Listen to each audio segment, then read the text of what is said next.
ሰላም ጤና ይስጥልን ተመልካቾቻችን እንደምን አላችሁ? ዳጉ ጀምሯል።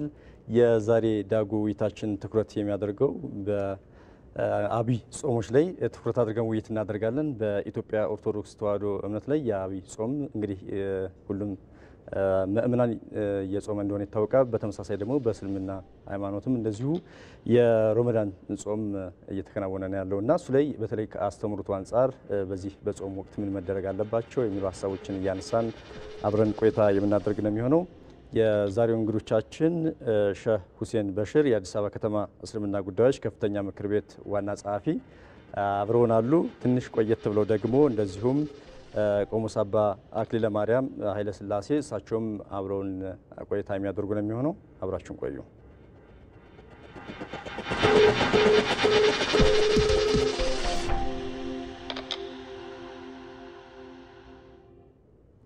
መልካም እንኳን ደህና መጡ። እንኳን ደህና ቆያችሁ። እንግዲህ በዚህ ወር ትልልቅ ጾሞች በአጋጣሚ ሆኖ እንግዲህ በኢትዮጵያ ኦርቶዶክስ ተዋሕዶ ቤተክርስቲያንም እንደዚሁ የአብይ ጾም እየተካሄደ ነው ያለው።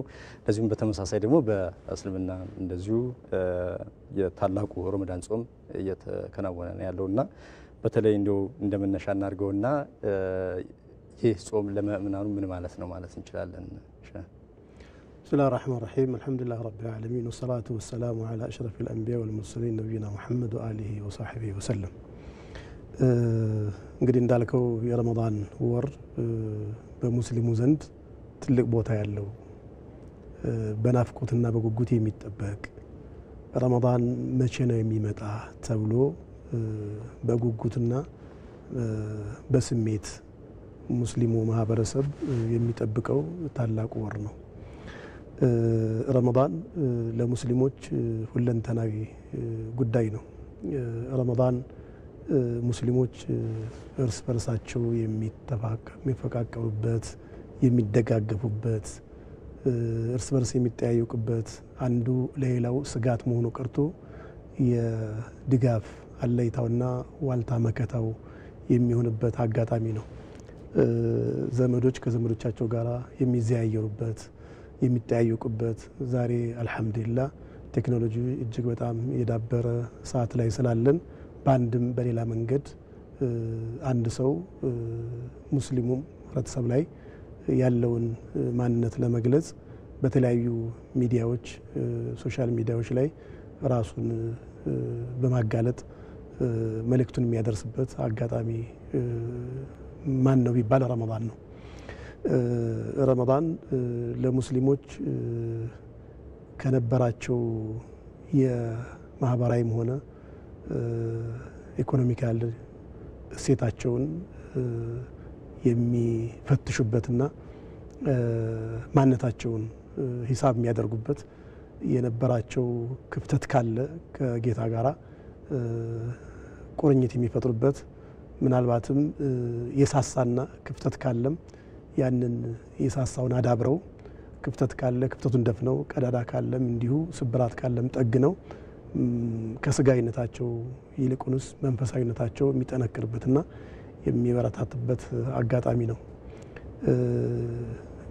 ረመዳን ለሙስሊሙ ብዙን ጊዜ ሰዎች በስራ ይጠመዳሉ።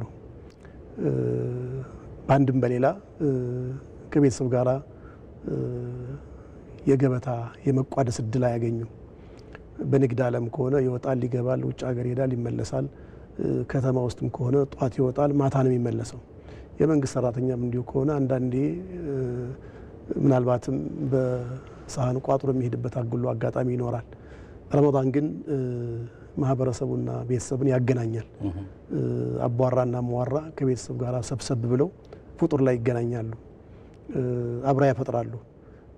የቤተሰብ ፍቅር ይጨምራል፣ ትስስሩ ይበለጥ ይጠነክራል። የአባትና የእናት ሚና ጎልቶ ይታያል። ልጆቹም በጣም ደስተኛ ይሆናሉ።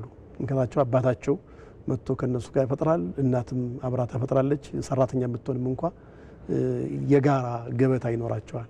እነሱ ብቻ ሳይሆን ጎረቤቶቹ እንዲሁ ለወራት ሳይገናኙ ሳይጫወቱ የሆድ ሆዳቸውን ሳይነጋገሩ ቆይተው ረመዳን ላይ ግን ቤተሰብ እስኪ ዛሬ ሰብሰብ ብለን እናፍጥር ይባላል። የፍጥር ፕሮግራም ይባላል። ዛሬ እኔ ቤት ነው የምናፈጥረው ተብሎ ጥሪ ይቀርባል። በጥሪው መሰረት ደግሞ አንድ ሙስሊም ጥሪ ከተጠራ ጥሪውን ማክበር አለበት፣ ግዴታም ጭምር ስለሆነ ይህን ጥሪ በማክበር ቦታው ድረስ ይገኛል። በተገኘው አፍጥረው ደስ ብሏቸው ሰብሰብ ብለው በጋራ ደግሞ ወደ መስጊድ ይሄዳሉ። መስጊድ ሄደው ግዴታቸውንም ተወጥተው ሌሎች ምክሮችንም ሰምተው ከሃይማኖት አባቶች መንፈሳቸውን አድሰው የነበራቸውንም የእምነትና መንፈሳዊ ምገባና ራባቸውንም አስታግሰው የሚመጡበት ወራት ነው። በዚህ በጾም ወቅት እንግዲህ የተለያዩ ሃይማኖታዊ አስተምሮቶች እንዳሉ ይታወቃልና ከአስተምሮቱን ባሻገር ምን ነው የሚከናወኑት? አንድ አማኝ በዚህ ወቅት ምንድነው ማድረግ ያለበት? ቅድም የሰላም የፍቅር የመዋደድና እንደዚሁም የመረዳዳት ወር እንደሆነ ይታወቃል። ከሱ ባሻገር ግን እንደው ምናምን ምንድነው የሚያደርገው? በእለት ተዕለት ተግባር ውስጥ ምንድነው የሚጠበቅበት በዚህ ወር? በዋናነት ቁርአን እንደሚለው ሱረቱል በቀራ ላይ ያ አዩሃ الذين آمنوا كتب عليكم الصيام كما كتب على الذين من قبلكم لعلكم تتقون ይላል። አማኞችን አላህ ተባረከ ወተዓላ የማዕረግ ስማቸውን እያነሳ በማቆላመጽ ጥሪ ያቀርባል። ካመናችሁ ዘንድ እኔን እንደ አምላክ ወስዳችሁ በፍቅር እስከገለጻችሁት ድረስ ይሄ ጾም የሚባል ነገር በእናንተ ላይ ግዴታ አድርጌዋለሁ፣ እንድትጾሙ አድርጌያለሁኝ። ይሄ ደግሞ ጾም ምናልባት በእናንተ ላይ ብቻ የተደነገገና እንድትተገብሩት ያስገድድኳችሁ ብቻ እንዳይመስላችሁ፣ ከእናንተ ቤት የነበሩ ህዝቦችም እንዲሁ ይሄን ጾም ይጾሙት ነበር። እንደሚታወቀው ትውልድ በቅብብል የመጣ ትውልድ ነው። እኛ ብቻ አይደለም እዚህ ምድር ላይ ያለ ነው። ከኛ ቤት የነበሩ ነብያቶችም ህዝቦቻቸውን በዚህ ልክ አስተምረዋል። ከፈጣሪያቸውና ከአላህ ጋር እንዲቃረቡበት ያደረጉበት ታላቅና ጠንካራ መስመር ተብሎ የሚታሰበው ጾም ነው። ይህን የምታደርጉት ግን እናንተን በራብ አለንጋ ለመግረፍ ታስቦ ሳይሆን አንደኛ ያኗኗር ዘይቤያችንና ተፈጥሯዊ ሂደቱና ዑደቱ የሚያሳየው አንድ ሰው በሀብት ይኖራል፣ ሌላው ደግሞ በመካከለኛ የኑሮ ደረጃ ሊኖር ይችላል፣ አንዳንዱ ምንም ነገር ላይኖረው ይችላል። እነዚህ ነገሮችን ለማሳለጥና ለማስተሳሰር እነዚያ የሚራቡትን ራብ ይሄም ሰው መቅመስ መቻል አለበት። ያ ከሆነ ለካም እንደዚህ ነው እኒህ ሰዎች የሚሰቃዩት የሚል በተሞክሮ እንዲሁ በቲዮሪ ሳይሆን በተሞክሮ ራብን ምን እንደሚያደርግ እንዲያውቀውና ከታች ካሉ ታችኛው እርከን ላይ ያሉ ማህበረሰቦችም በዛ ልክ ውህደት እንዲፈጠርና ከነሱ ጋር ያለው መስተጋብርም ደግሞ የበለጠ እየጠነከረና እየተጠራ እንዲሄድ ለዓለኩም ተተቁን ደግሞ ፍርሃት አላህ ተባረከ ወተዓላ ውስጣችሁ ላይ የበለጠ ቦታ እንዲኖረው ነው። ይሄ ነው ትልቁ ግቡና አላማው። ይሄ ከሆነ ዘንዳ ሰዎች በረመዳን ምንድነው ማድረግ ያለባቸው ሲባል እንደተባለው ጎህ ከመቅደዱ በፊት መብላት መጠጣት የሚባል ነገር ፍጹም ማቆም መቻል አለባቸው። ራቡን ሊሰማ የሚችለው በዚህ ልክ ስለሚሆን ማለት ነው። ይሄ ከሆነ ሰው ጿሚ ከሆነ ደግሞ ሆዱ ብቻ አይደለም መጾም ያለበት ምላሱን መጾም አለበት፣ ቁጥ መሆን አለበት፣ ጨዋ መሆን አለበት። ከዚህ በፊት ከሚያደርጋቸው ሌላው ቀርቶ የፍቅር ቀልዶች እንኳን ቢሆን መታቀም መቻል አለበት። ምክንያቱም ለመንፈሳዊ ጉዳዮች ስለታጨህና ወይም ደግሞ ይህንን ተግባር አድርግ ተብለህም ስለታዘዝክ ትእዛዙን በተገቢው መንገድ መወጣትና ምናልባት ከ30 በኋላ ይህንን ተግባር በብቃት ተወጥተዋል ተብለህ የምስክር ወረቀት ማግኘት መቻል አለብህ። በዚህ ሐሳቢ ነው ያን ነገር ማከናወን ያለብህ። ሰዎች እንኳ ቢያስከፉህ ቢዘልፉህ እና ቢፈታተኑህ አንዳንዴ ሰው እንደው ትንኮሳ የሚወድ ሰው አለ። ይመጣና ከፍ ዝቅ ያደርጋል። ምን ማለት ነው ብለህ በጣም ተናደህ ምን ነው ትግስቴን ተፈታተኝ እስከ አንተስ ብትሆን ምናምን ብለህ የነበረውን የሱን ነውሩን ታዝረከርከዋለህ። እንዲህ አይነት ነገር መኖር የለበትም ረመዳን ላይ። ምንድነው የሚባለው? ያንድ የአማኝ መገለጫ ባህሪ ትግስት ነው ይላል ኢስላም። ወኢዛ ኻጠበሁሙል ጃሂሉና ቃሉ ሰላማ። አንድ አላዋቂ ሳሚ ምን ይለቀልቃል ይባል ይላል። አላዋቂ አንተን ሲፈታተንህ ከትግስትህና ከማንነትህ ሊያወጣ ድንበር ሊያሻግርህ አጉራ ዘለል ሊያረግህ ሲፈልግ አምቀህ ስሜትህን ተቆጣጥረህ ጾመኛ እኮ ነኝ እኔ አላወቅም እንዴ እኔ እኮ የጾምክ ደግሞ ለጌታ ነው እንደዚህ ምድርና ፈጣሪ እንትን ሰማይን ለፈጠረ እኔንም ለፈጠረ በዚህ ልክ ዓለምን እንድመራ አቅም የሰጠኝ ጉልበት የሰጠኝ ዕውቀት የሰጠኝ ሰው ነኝ ይሄንን ኃያል ጌታ ማስቀየም አልፈልግም አንተ ብታስቀይምም አላደርገውም ብሎ ሊያልፈው ይገባል ይላል አይደለም ሊመታው አይደለም ሊያሴር ሰው በባህሪው አንዳንዱ ሰው እንዲሁ ማሴር ይወዳል መሳደብ ይወዳል ካንተ ጀርባ የሆነ ነገር መስራት ይፈልጋል እሱም ቢሆን ሊነገር ይችል ይሆናል እንዲህ እኮ የተደረገ ነው ገሌ እኮ እንዲህ ያደረገ ነው በዛ ተነሳስተ አንተ ጾምህን ማበላሸት ለዛ ምላሽ መስጠት የለብህም ማለፍ መቻል አለብህ መገለጫ እሱ ስለሆነ ማለት ነው ከዚያ ውጭ 11 ወር እኛ ደስ ባለን በራበን ሰዓት ባሰኘን ሰዓት እንበላለን እንጠጣለን ረመዳን ላይ ግን ሊጠማ ይችላል ውሃ ሊጠማ ይችላል ሱስ ሊኖር ይችላል አንዳንዴ ከሱስ አላህ ያላቀንና አንዳንድ ሰው ባዳ ሱሶች ይኖሩታል እሱ ደግሞ በጣም ይፈታተነዋል እነዚያን ነገሮች ሁሉ በደንብ በጉልበት የእምነት ጉልበት ወስደህ የእምነት ጡንቻን አጠናክረህ መንፈሳዊ ሆነ እነዛ መርገጥ መቻል አለብህ እንደሆነ ሳልጨርኩትም እንዲሁ በጣም ተፈታተነኝ ብለህ የምትወስደው ነገር የለም ፀሐይ እስከምትጠልቅ ድረስ በዚህ ልክ ማለፍ መቻል አለብህ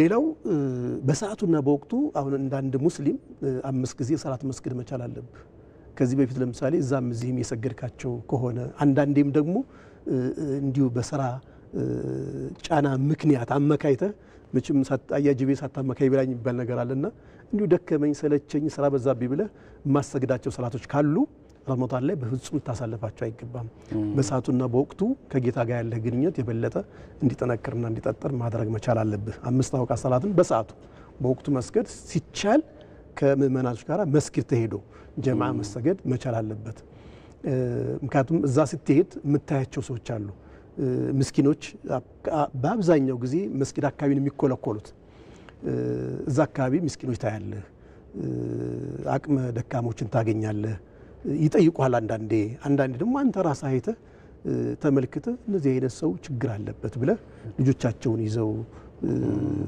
በእድሜ የገፉ ሰዎችም እዛ አካባቢ ላይ ቁጭ ብለው የኛን የሚጠብቁ ረመዳን ስለሆነ ሰደቃ የሚጠብቁ አሉ መስዋዕትነት የሚጠብቁ አሉ ለነሱ ትሰጣለህ ሌላው ያንተ የረመዳን ተግባርህ መስጊድ ላይ ስትመጣ ቁርአን መቅራት አለብህ ቁርአን ማንበብ መቻል አለብህ ቁርአን የጌታ ቃል ነው ጌታ ያናገራል በዛ መጽሐፍ ላይ ምን ይያለህ እንደሆነ በጥሞና ማንበብ እንዲሁ እዚያም እዚህም ልብህን እየላከውና አይንህም ቢሆን እዛም እዚህም የተጎረዘረ ሳይሆን አንድ ቦታ ላይ ትኩረት ሰጥተህ ማንበብ መቻል አለብህ መልእክት ስለሆነ ቁርአን እንዲህ አድርግ እንዲህ አታድርግ ወይም ደግሞ ቀድሞ የነበሩ ህዝቦች ከጌታ ጋር ተጣልተው ምን ደረሰባቸው ምን አይነት ማአት መጣባቸው የሚለውንም ጭምር ይነግራል ስለዚህ በዚህ መልኩ አንተም እንዲህ አይነት ስራ መስራ ከሆነ ውርድ ከራሴ ነው በዚህ ልክ ራስህን አዘጋጅተህ መስመራን አስተካክል እርምጃህንም እንዲሁ ወደፊት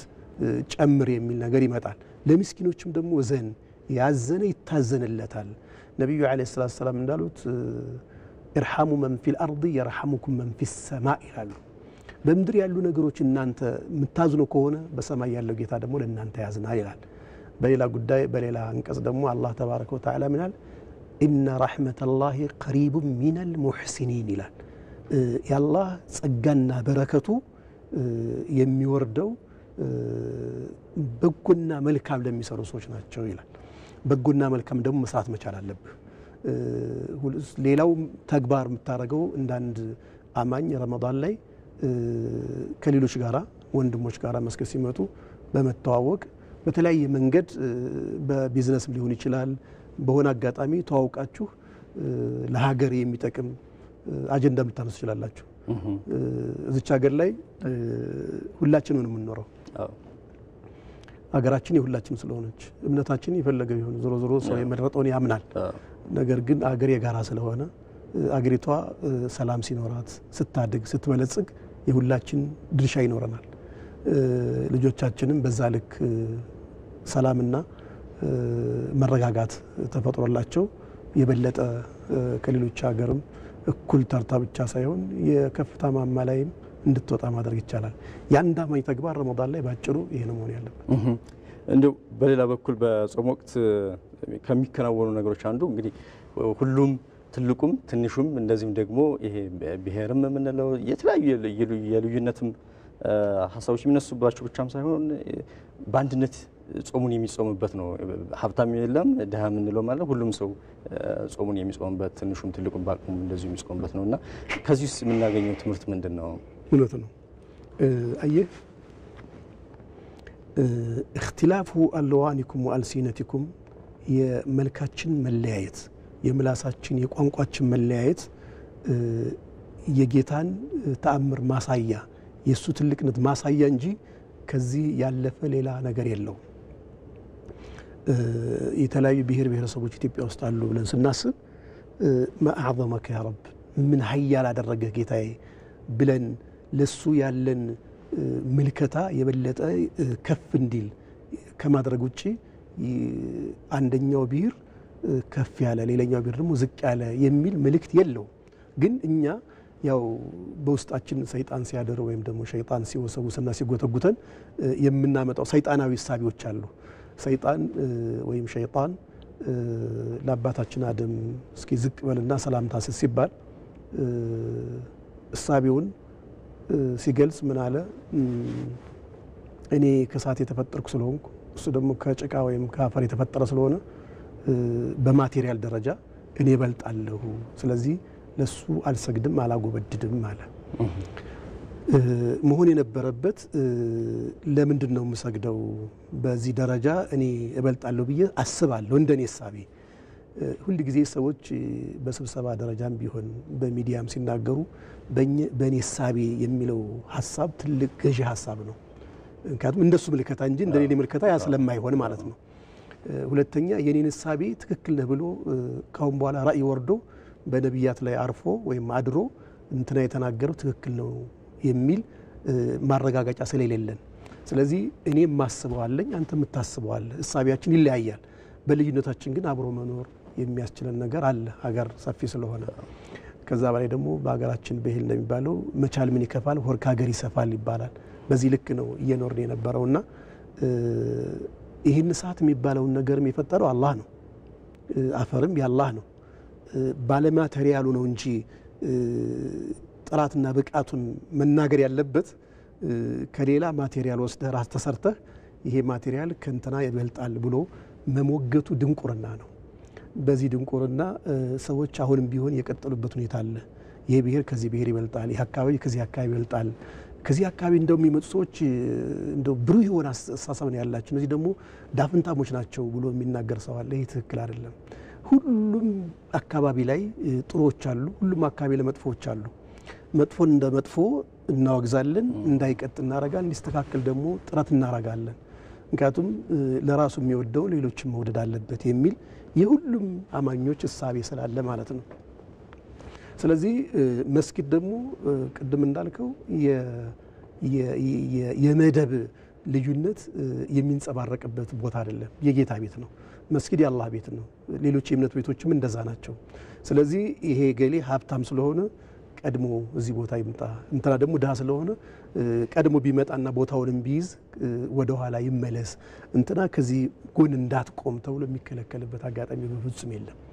ስለዚህ ረመዳን ላይ እንዳልኩ ብዙ ምእመናኖች ከዚህ በፊት አድርገውት የማያውቁትን ተግባርና ድርጊት ያከናውናሉ። ወደ መስጊድም በብዛት ይተማሉ፣ እንደ ጎርፍም ይፈሳሉ። በዛ ልክ መስጊድ አካባቢ ላይ ይጨናነቃሉ በምእመናኖች ማለት ነው። እዛ ላይ የብሔር ልዩነቶች አይንጸባረቁም፣ የመደብ ልዩነቶችም አይንጸባረቁም። የሀብታምና የድሃ መደብ የሚባልም ነገርም አይኖርም። ቀድሞ ቦታ ይዣለሁ ተብሎም እንኳ በስልክ ተደውሎ እንደዛ የሚደረግ የለም። መስጂድ ውስጥ ፍጹም ሁሉም ሰው በእኩልነት ይስተናገዳል። ማስተዳደርና አካባቢውን በማጽዳትም ሆነ ለምእመናኑ ምቾት ለማድረግ የሚከናወኑ ኮሚቴዎች፣ አስተዳደሮች አሉ። እነሱም ቢሆኑ ስራቸውና ተግባራቸው ይሄ ነው መሆን ያለበት። እኛ እንደ አዲስ አበባ እስልምና ጉዳይ ከፍተኛ ምክር ቤትም በስራችን አዲስ አበባ ውስጥ እስከ 460-50 የሚሆኑ መስጊዶች አካባቢ አሉ። በዚህ ልክ ምእመናን እንዲያስተዳድሩ፣ እንዲያሳልጡ እንዲያገለግሉ ነው መመሪያ የምንሰጠው። መመሪያውም ይሄ ነው የሚያሳየው። ስለዚህ እኩልነት የሚንጸባረቅበት መደጋገፍ፣ መቻቻል የሚባለው ማለት መቻቻል ሲባል አንዱ ችሎ ሌላው አስችሎ ሳይሆን ቦታው እንኳን ቢጠብ ችግር የለውም ሰግደን እስከምንሄድ ድረስ ጸልይ እስከምንሄድ ድረስ ችግር የለውም ብሎ ወደ ሰፊነትን በደንብ የምንለማመድበትና ኤክሰርሳይዝ የምናደርግበት አጋጣሚ ቢኖር ረመዳን ነው ማለት ይቻላል። በተለይ ደግሞ በረመዳን እንደው በትልቁ ከሚከናወኑ ተግባራት አንዱ ያው በኑሮ አንዱ ከፍ አንዱ ዝቅ ያለ እንደ ማህበረሰብ እንደ ምናንም ብዙ ይኖራል እና በዚህ ጊዜ በተለየ ሁኔታ ከወትሮ በተለየ ሁኔታ ማለት ነው የመረዳዳት ሁኔታዎች አሉ። በተለይ የመጠያየቅ ሁኔታዎች በተመሳሳይ ሁኔታ ጾሙን አብሮ ለማከናወን ለማፍጠር የሚደረጉ ስራዎች አሉና መረዳዳትን በመማሩ ረገድስ ይወር እንደው ከዚህም ወር ደግሞ ተምረንበት ወደዛኛው ሲቀጥል ደግሞ ያው የሚከናወኑ ነገሮች ነው የሚኖረው። ግን በተለየ መልኩ ምንድነው የሚከናወነው እዚህ ላይ? እውነት ነው ረመዳን ላይ እንዳልኩ የምገባ ፕሮግራም በሰፊው ይካሄዳል።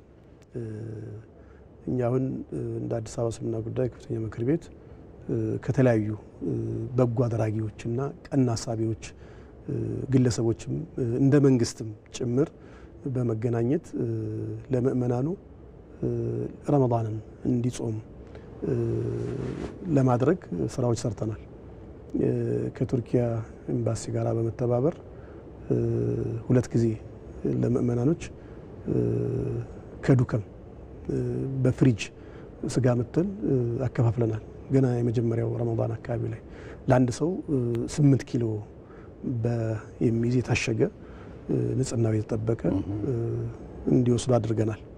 ከዛ ውጪ ዘይት ያለው ዱቄት ያለው መኮሮኒ ያለው ተምር ያለው ፓኬጆችን አዘጋጅተን በተለይ እነዚህ ባሎቻቸው በሞት ያተነጠቁና ያጡ ወላጅ አልባ ህፃናትን ማለት አባት አልባ ህፃናት የሚያሳድጉ እነሱን በመምረጥ በ11ዱም ክፍለ ከተማዎች ተመርጠው እንዲመጡ በማድረግ ኩፖኖችን በጊዜያ እንዲወስዱ አድርገን በዛ ልክ ያከፋፈልንበት ሁኔታ አለ። ምናልባት እዛም እዚህም እንደምታውቀው አነሰም አደገም በተለይ ያው ሀብት ያለው ሰው ያርዳል ይጋርዳል እንደሚባለው መረቅ ይሸታል መቼም ከርቀትም ቢሆን እነዚህ አይነት ሽታዎች ተጽዕኖ አላቸው። የሚያሳድሩት ማህበራዊ ተጽዕኖዋቸው ከባድ ነው። እነዚህ ነገሮች እንዳይኖሩ በሚል ቅድሚያ ስጋ የሰጠንበት ከዛ ደግሞ ዘይት እንደምታውቀው አሁን ላይ ከ1000 ምናምን ብላ ባለ 5 ሊትር በተለይ ትልቁ ሆኗል ጨምሯል። የዋጋ ንረት አለ። ይህን የዋጋ ንረት ደግሞ ግንዛቤ ውስጥ በማስገባት እነዚህ ነገሮች እንዲኖሩ በማድረግ እድል አድርገናል። ነገ ቅዳሜም እንዲሁ ጦር ኃይሎች በሚገኘው ቢሮአችን ይህንኑ ተግባር እንተገበራለን ከሰራተኞቻችን ጨምረን። ሌሎችም ውጭ ያሉ ቅድም እንዳልኩ በ11 ክፍለ ከተማ የሚኖር አመራሮች አሉ። እኛ የምክር ቤቶች አሉ፣ እስልምና ምክር ቤቶች አሉ። በ120 ወረዳዎችም እንዲሁ ምክር ቤቶች አሉ እስልምና።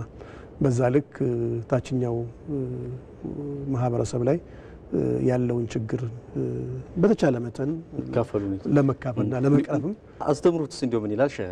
በተለይ ከዚሁ ከአዲስ አበባ ባሻገር ያው የኢትዮጵያ ቴሌቪዥንንም የሚያዳምጡን መላው ኢትዮጵያ ውስጥ ያለው ምእመናን ስለሆነ አንዱ ለአንዱ መርዳት እንዳለበት ምን ያስተምራል? ሃይማኖታዊ ግዴታው በዚህ ወቅት ሊያከናውናቸው የሚገባ በመረዳዳቱ ረገድ ምንድነው አስተምሮት? ግዴታ ነው። አንድ ሰው እንዲያው ነብዩ አለይሂ ሰላም ከእምነት ጋር በማቆራኘት በመተሳሰር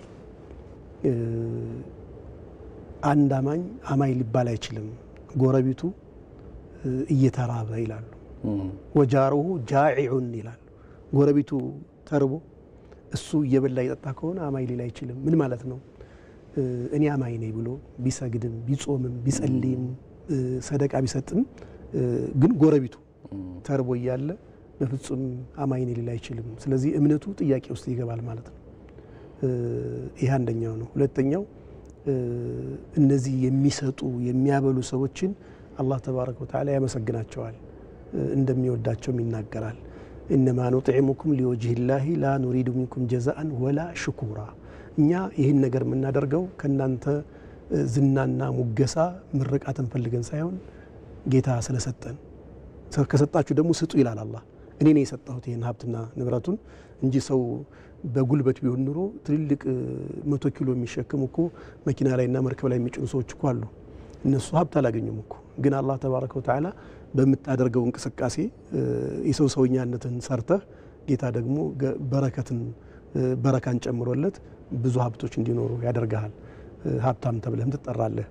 በዚህ ልክ ከሆነ ደግሞ እኔ ከሰጠውህ ንብረትና ሀብት መስጠት አለብህ ብሎ አላህ ይናገራል። እንዲህ የሚያደርጉ ሰዎች ደግሞ ለአላህ እንዳበደሩ ይቆጠራል።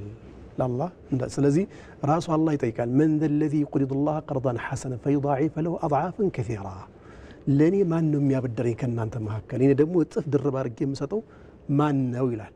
ስለዚህ ሰዎች ሰደቃ ሲሰዱ አላህ ተባረከ ወተዓላ ይጨምራል። وما انفقتم من شيء فهو يخلفه وهو خير الرازقين ይላል። ሰጣችሁ የሚጎልባችሁ ሰዎች የላችሁም። የሰጠ ሰው ይተካለታል። ተኪው ደግሞ አላህ ነው። እሱ ደግሞ የበለጠ ሰጭና ለጋሽ የሆነ ጌታ ነው ይላል። ስለዚህ ሰዎች መስጠት እንዳለባቸው ያስገድዳል እምነቱ። የሰጡ ሰዎች ደግሞ አላህ ያመሰግናል። ما يفعل الله بعذابكم إن شكرتم وكان الله شاكرا عليما አላህ አመስጋኝ የሆነ ጌታ ነው። የሚሰጥህ እሱ ነው። ቸርነትና ልግስናውን የምታየው ከሰጠህ በኋላ ስኬታማ ካደረገ በኋላ ካለህ ሀብትና ንብረት ላይ ቆርሰ ከ110 እንኳን ብትሰጥ ያመሰግናል። አመስግኖ ደግሞ ሰው በሚሰጠው ወይም በሰደቃው ጥራ ስር የውመል ቂያማ ችግር በሚያጋጥም ጊዜ ይጠበቃል። እዚህ ዓለም ላይ ያለም የተለያዩ ችግሮችና መከራዎች እንዳይደቀኑበት እንዳይደርሱበትም ይጠብቀዋል ይላል። ሰዎች ከሞቱ በኋላ ተቀስቅሰው ወደዚህ ዓለም ተመልሳችሁ ምን ለመስራት ትፈልጋላችሁ ይባሉ فاصدق واكن من الصالحين ሰደቃ ለመሰደቅ ነው የምፈልገው መስጠት ነው የምፈልገው ጥሩ ሰው መሆን ነው የምፈልገው ብለው ነው የሚመኙት ይባላል። ሌላ ነገር አይመኙም። ሰው ሲኖር እኮ እዚህ አካባቢ ላይ ብዙ ፍላጎቶችና ስሜቶች አሉት። ቱር ማድረግ ይፈልጋል፣ ትልልቅ ሀገሮችን ማየት ይፈልጋል፣ ትምህርት መማር ይፈልጋል፣ ደስ የሚለውን ትምህርትና የትምህርት አይነት ልጆች ወልዶ መሳም ዘርቶ መቃም እንደሚባለው በሀገራችን ጥሩ ቤት መስራት፣ ጥሩ ጎረቤት መኖር፣ ጥሩ ልጆች ማፍራት ብዙ ነገር ነው ያለ ስሜትና ዝንባሌያችንን በዛ ልክ ነው። የሞቱ ሰዎች ግን በቃ ከዚህ በኋላ መመለስ የምትፈልጉት ምን ለመስራት ነው ይባሉ ለመሰደቅ ለመስጠት ለሌሎች ሰዎች ለመስጠትና መልካም ሰዎች ለመሆን ነው የምንፈልገው ብለው ነው የሚያስቡት። ይሄ መረዳዳት የሚለው እሳቤ እስላም ውስጥ ትልቅ ቦታ ነው ያለው። በሌላ በኩል ቀደም ሲል ማስተዋል የነበረ በዚህ ወቅት ከሚከናወኑ አንዱ ትግስትን የምንላመድበት በተለይ ፍቅርንም እንደዚሁ የምንለዋወጥበት ወቅት እንደሆነ አንስተዋልና ከዚህ ባሻገር እንደ ሀገራችን ስንመለከተው የተለያየ አመለካከት የተለያየ እምነት እንደዚሁም የተለያየ ብሔር ብሔረሰቦች የሚኖሩበት ሀገር እንደመሆኑ ሰላምስ በምን ያክል ደረጃ ነው የሚሰበከው? በምን ያክል ነው ትምህርት የሚሰጠው ስለ ሰላም? ሰላም የሚለው ከአላህ ስሞች አንዱ ነው። መቼም ተራስም ባይጠራበትም አላህ ይሄ ሰላም የሚባለው ቁም ነገር እንዳለው መገለጫው የሱ መሰያማ ወይም ደግሞ ስም መሆኑ ነው። ከዚህ አንፃር ሰላም የሚጠበቀው ከአላህ ነው። ይጠበቃል፣ ይጸለያል። ጌታዬ አንተ ሰላም ነህና ሰላምንም ስጠን ተብሎ በሰገድነው ቁጥር 5 ጊዜ እናነሳለን። ሌላ ተጨማሪ ስግደቶችንም በምንሰግድ ጊዜም ይሄንኑ ነው የምናነሳው። ይሄ ማለት ያለ ሰላም ምግብ አይጣፍጥም እኮ ቢርብህም አትበላ። የፈለገ ያህል ደክሞህ ዝለህ ጠውልገህ ምግብ አስፈልጎ በጣም የምትወደው ምግብ አንተ ጋር ቀርቦልህ ግን ፊት ለፊት የሚያስፈራ ነገር ቢደቀንብህ ጦርነት አሊያም ደግሞ የሚበላ አውሬ ፊት ለፊት በደቂቃዎች ልዩነት ካሁን መጥቶ ሰፈረብኝ ብለህ እያሰብክ እያለ ወላሂ ያን ምግብ አትበላው። ሰላም ወሳኝ ነገር ነው። ስለዚህ ሰላም በሌለበት ሰዓት ላይ ሰዎች መስጊድ እንዲሰግዱ አይገደዱም። ባላችሁበት ስገዱ ይባላል። ሰላም ጦርነት ስላለ ወይም ደግሞ ስለተከፈተ አይደለም። ኃይለኛ ዶፍ ዝናብ ከዘነበ ጎርፍ ይመጣል ተብሎ ስለሚታሰብ እንዲህ በረሃማ አካባቢ ላይ አውሌ ንፋስ ተነስቶ ጭጋግ ካለ ፀሐዋ በዚህ ከተሸፈነች ባላችሁበት ሁሉ ስገዱ ሁሉ ይባላል። ስግደት ራሱ ባለህበት እንድትሰግድ ይፈቀዳል። የሰላም ጉዳይ ወሳኝ ነው። ከዚህ አንፃር አሁን ችግሩ ምንድነው ብዬ ነው የማስበው እኔ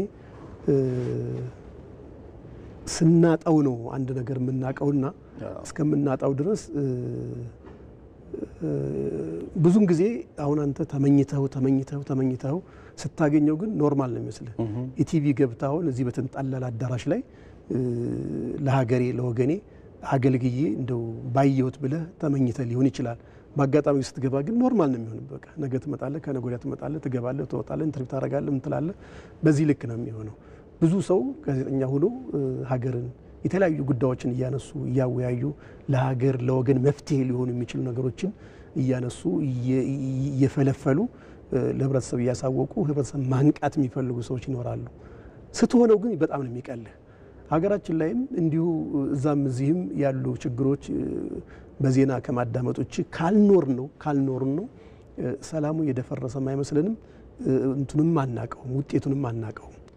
ከዛ ውጭ ግን ሰላሙን በቀላሉ ማምጣት ይቻላል። አንደኛ ከሁሉ በላይ እኔ ራሴ ነው መጀመሪያ ሰላም መሆን ያለብኝ። ውስጤን ሰላም ማድረግ አለብኝ። ሰላም ከሆንኩኝ ከሌሎቹ ጋር የሚያጣሪ ነገር የለም። ቅድም እንዳልኩ የሆነ ሰው እንኳን ቢተነኩሰኝ ባለማወቅ በመሀይምነት በድንቆርና ቢተነኩሰኝ እኔ አልጠራጠርም። እኔ አሁን ኢትዮጵያዊነቴን አልጠራጠርም፣ በምንም መልኩ አልጠራጠርም። ለዚች ሀገር ደግሞ እጠቅማለሁ ብዬ እንጂ ማስበው ጎዳለሁ ብዬ አላስብም። ይሄ የኔ እምነት መጀመሪያ መዳበር መቻል አለበት። ኢትዮጵያዊ መሆኔን እንደገና ለዚች ሀገር እንደምጠቅማት ካሳመንኩኝ ራሴን የትኛውም ቦታ ቢፈታተኑኝ በዛ ልክ መከላከል ይኖርብኛል። ነስር የሚባለው አሞራ ይሄ እንስሳቶችን እያጠቃ ወደ ሰማይ ይዞ የሚሄድ አሞራ አለ፣ ኃይለኛ አዳኝ የሆነ አሞራ ከርቀት ማየት የሚችል እና እሱን የሚደፍረው ቁራ ነው ይባላል። ከድፍረቱም አኳያ እላው ላይ ትከንተና ወገቡ ላይ ቁጭልና አብሮ ይበራል ከሱ ጋራ። አንዳንዴም አናቱን ይነክሰዋል አሉ። ግን እሱ ከሱ ጋር ተካራ ለምን ፈጥራለሁ ወደ ኋላ እየተመለስኩ እንነከሳለሁ ብሎ አያስብም። የሚያደርገው ግን አሉ ከፍ ብሎ ወደ ላይ ይበራል አሉ። የበለጠ ከፍታ እየጨመረ ይሄዳል። ከፍታውን እየጨመረ ይሄዳል። ከፍታው ሲጨምር ቁራ የሱ አቅም ታችኛው ዓለም ላይ ነው መንሸራሸር የሚችለው ማዋረቅ የሚችለው በዛ ልክ ነው። ከፍታው እየጨመረ ሲሄድ ግን አየር እያነሰው እየታነቀ ይመጣል አሉ። እሱ በዛ ልክ ታንቆ ይወድቃል። ራሱ መቆጣጠር ሳይችል ይወድቃል፣ በራሱ ጊዜ ይወድቃል። ስለዚህ አንተ ከፍ ባልክ ቁጥር ተልካሻ ምክንያቶችን እያነሱ የሚተነኩሱ ሰዎች በአንድም በሌላ በሃይማኖትም ይሁን በብሔርህም ይሁን በማንነትህም ይሁን የሚተነኩሱ ሰዎች እንደዛ እንደ ቁራ እየረገፉ ይሄዳሉ እንጂ እኮ ተፈጥሯችን አይደለም። እኛ እንደ ሀገር 120 ሚሊዮን 130 ሚሊዮን አለን ተብሎ የሚታሰብ በህጋዊ መንገድ ያው በህዝብ ቆጠራ ይሄን ያህል ነው ተብሎ ባይታሰብም አሁን እያደገ እየሄደ ነው ተብሎ ይታሰባል። ይኖረናል፣ ችግሮች ይኖሩናል። ችግሮች ሁሉ ጊዜ ይኖራሉ። ነገር ግን መከላከል መቻል አለብን እኛ። አንዳንዶቹ ምን ይላሉ? የውስጥ ሆዲቃችን ራሱ ውስጥ ባክቴሪያዎች ብዙ አሉ ሊያጠቁን የሚችሉ ነገር ግን እስከ ራሳችን እስከ ተከላከልን ድረስ ለኛ ጥቅም ሆኖ የሚያገለግሉ ናቸው። መከላከል ሳትችል ስቀር ግን የሚበሉት ሲያጡ ሆዲቃህንም ለስላሳ አንጀቱንም የሚባለውንም እሱን በልተው በሽተኛ እንድትሆን ያደርገዋል። ዋናውና ቁም ነገሩ አንተ ራስን ለመከላከል የምታደርገው ዝግጅት ነው የሰላም አስተዋጽኦ ወይም ደግሞ ድርሻ የሚኖረው። ከዛ ውጭ ግን የሆነ ሰው በተነኮሰ ቁጥር የምትንጨረጨር ከሆነ ለዛ ምላሽ መስጠት አለብኝ። እንዴ እኔ ዲዳ አረገኝ እንዴ ባክህ እኔ እኮ መልስ አለኝ፣ መጻፍም እችላለሁ፣ ማንበብ እችላለሁ፣ መናገር እችላለሁ የምትል ከሆነ የበለጠ ነገሮች እየከረሩ ነው የሚሄዱት። ስለዚህ ከዚህ አኳያ እኔ ምክሬ የሚሆነው ማንም ሰው ልክ እንደ ነስሩ እንደዛ ሞራ ሰዎች ተራ ተልካሻ የሆነ ነገር ሲያወሩ ከፍ ብለን ብንሄድ በራሳቸው ማህበረሰቡ እየተፋቸው ማንነታቸውንም እያጋለጡ የሚሄዱበት አጋጣሚ ስለሚኖር በዚያም በዚህም ያሉ ነገሮችን በዚህ ልክ ራሳችንን አስጠብቀን አንዳንዴ እኮ የሆነ ባለጌ ይላሉ ይሰድብሃል ስምን እያነሳ ከዛ በኋላ ማን እንደሚሳደበው ይሄ ሰው እያልክ አንተ መሆን እኮ አውቀዋል ትተውት ይሄዳል ያኔ ያፈራል ተመልሶ ማትጠራጠር ተመልሶ እንዲየሰደብኩት እንዲያልኩት ትቶኝ ሄደ ምን አይነት ትግስት ነው ያለው ስለዚህ ቁርአን ቀደም እንዳልኩ وإذا خاطبهم الجاهلون قالوا سلاما وعباد الرحمن الذين يمشون على الأرض هونا ይላል እነዚህ ያላህ ትልልቅ ሰዎች ተብሎ የሚታሰቡ ለአላህ ቅርብ የሆኑ ሰዎች እንኳን ስብናቸውን የሚያጎድፍ ስድብ ሲሰድቧቸው قالوا سلاما سلاما سلام سلام እኔ ካንተ ጋር ምንም አይነት የለኝም ብለው ይሄዳሉ እነዚህ ናቸው ያላህ ባሪያዎች ተብሎ ቁርአን ይገልጽልናል መቼም ካላህ እንደሚትኛ ገር ሰው ወሬን ኪታብ አወራ ጸብን አላህ ይጣላ ይላሉ ካላህ በላይ የሚያወራ የሚናገርና የኛን ማንነት ማንዋላችን እሱ ጋር ስላለ የሚያቅሳ የለም በዚህ ልክ ሰላማችን ማስከበር ያስፈልጋል ሌላው ደግሞ ሰው ሌሎች ሀገሮች አሁን ይቻ ሀገር የእምነት ሀገር ናት አማኞች አሉባት ይባላል እምነት ማለት የሆነ ጌታ አለ ፈጣሪ አለ የሆነ ነገር ሳጠፋ ይቀጣኛል ብሎ የማሰብ እሳቤ ያለው ሰው ማለት ነው እንደዛ አይነት እሳቤ ያለው ሰው መኖሩ ጥሩ ነው ግን የሌሎችን እምነት ደግሞ ያንቋሽሽ የሌላውን እንትን የራሴን እንቋርጌ መኖር የሚያስችል ነገር ሊኖር አይችልም ምክንያቱም አንድ ጓደኛዬ ዩኒቨርሲቲ ያለን ከኢንዶኔሲያ የመጣ ነበርና እየቀለርኩ ተነኮስኩት ከዛ እሱ መልስ ሰጠ ከኔ ያንሳል በእድሜና በእንተንም በሰውነቱም ቅጭጭ ያለ ነውና እንዴት ደፈርከኝ ምናምን አልኩት እንዳትደፈር ከፈለክ ራስን አክብር አለኝ ሐቂቃ ነው ለኔ ራሴ ላይ ደረሰው ነው የሰጠኝ ትምህርት እስከ ህይወት ያረሰው ሰው እንዲከበር ከፈለገ እምነቱም ራሱም ሀገሩም ቤተሰቡ እንዲከበር ራሱ ማክበር መቻል አለበት ያኔ ተከበራለህ ተገኝ ቢተነኩስህ እንኳን የምሰጠው መልስ ሐሳቡን ነው የምትሞግተው ሐሳቡን ነው የምታፈርሰው ግለሰቡን አታክ የምታረግበት መንገድ ሊኖር አይገባ ይሄ ሐሳብ ከዚህ አኳያ ትክክል አይደለም ይሄ ሐሳብ ጥሩ አይደለም ሁሉ ጊዜ የሚሞገተው ሐሳቤ ነው ዋጋ የምታገኘውም የምትከበረውም በመናገር ደጃዝማችን ይቀራል ይባላል እሱ አይደለም ንግግሩ አይደለም አውዱ ነው ሐሳቤው ነው በዚህ ልክ በመናገሩ ሽልማት ወይም ደግሞ ስልጣን ወይም ኃላፊነት ሰጥቷል ለማለት ነው እንደ እስላም ሰው በንያ ይባላል በንያው መልካም ነገር ነይቶ ለምሳሌ አሁን ሂጄ የሆነ ነገር ሰራለሁ በያሰብኩኝ አጋጣሚ ግን ሳይሳካ ቀረ በሳቢ ዋጋ አገኛለሁ ምን እንዳገኛለሁ ነው እኮ የሚለው እስላም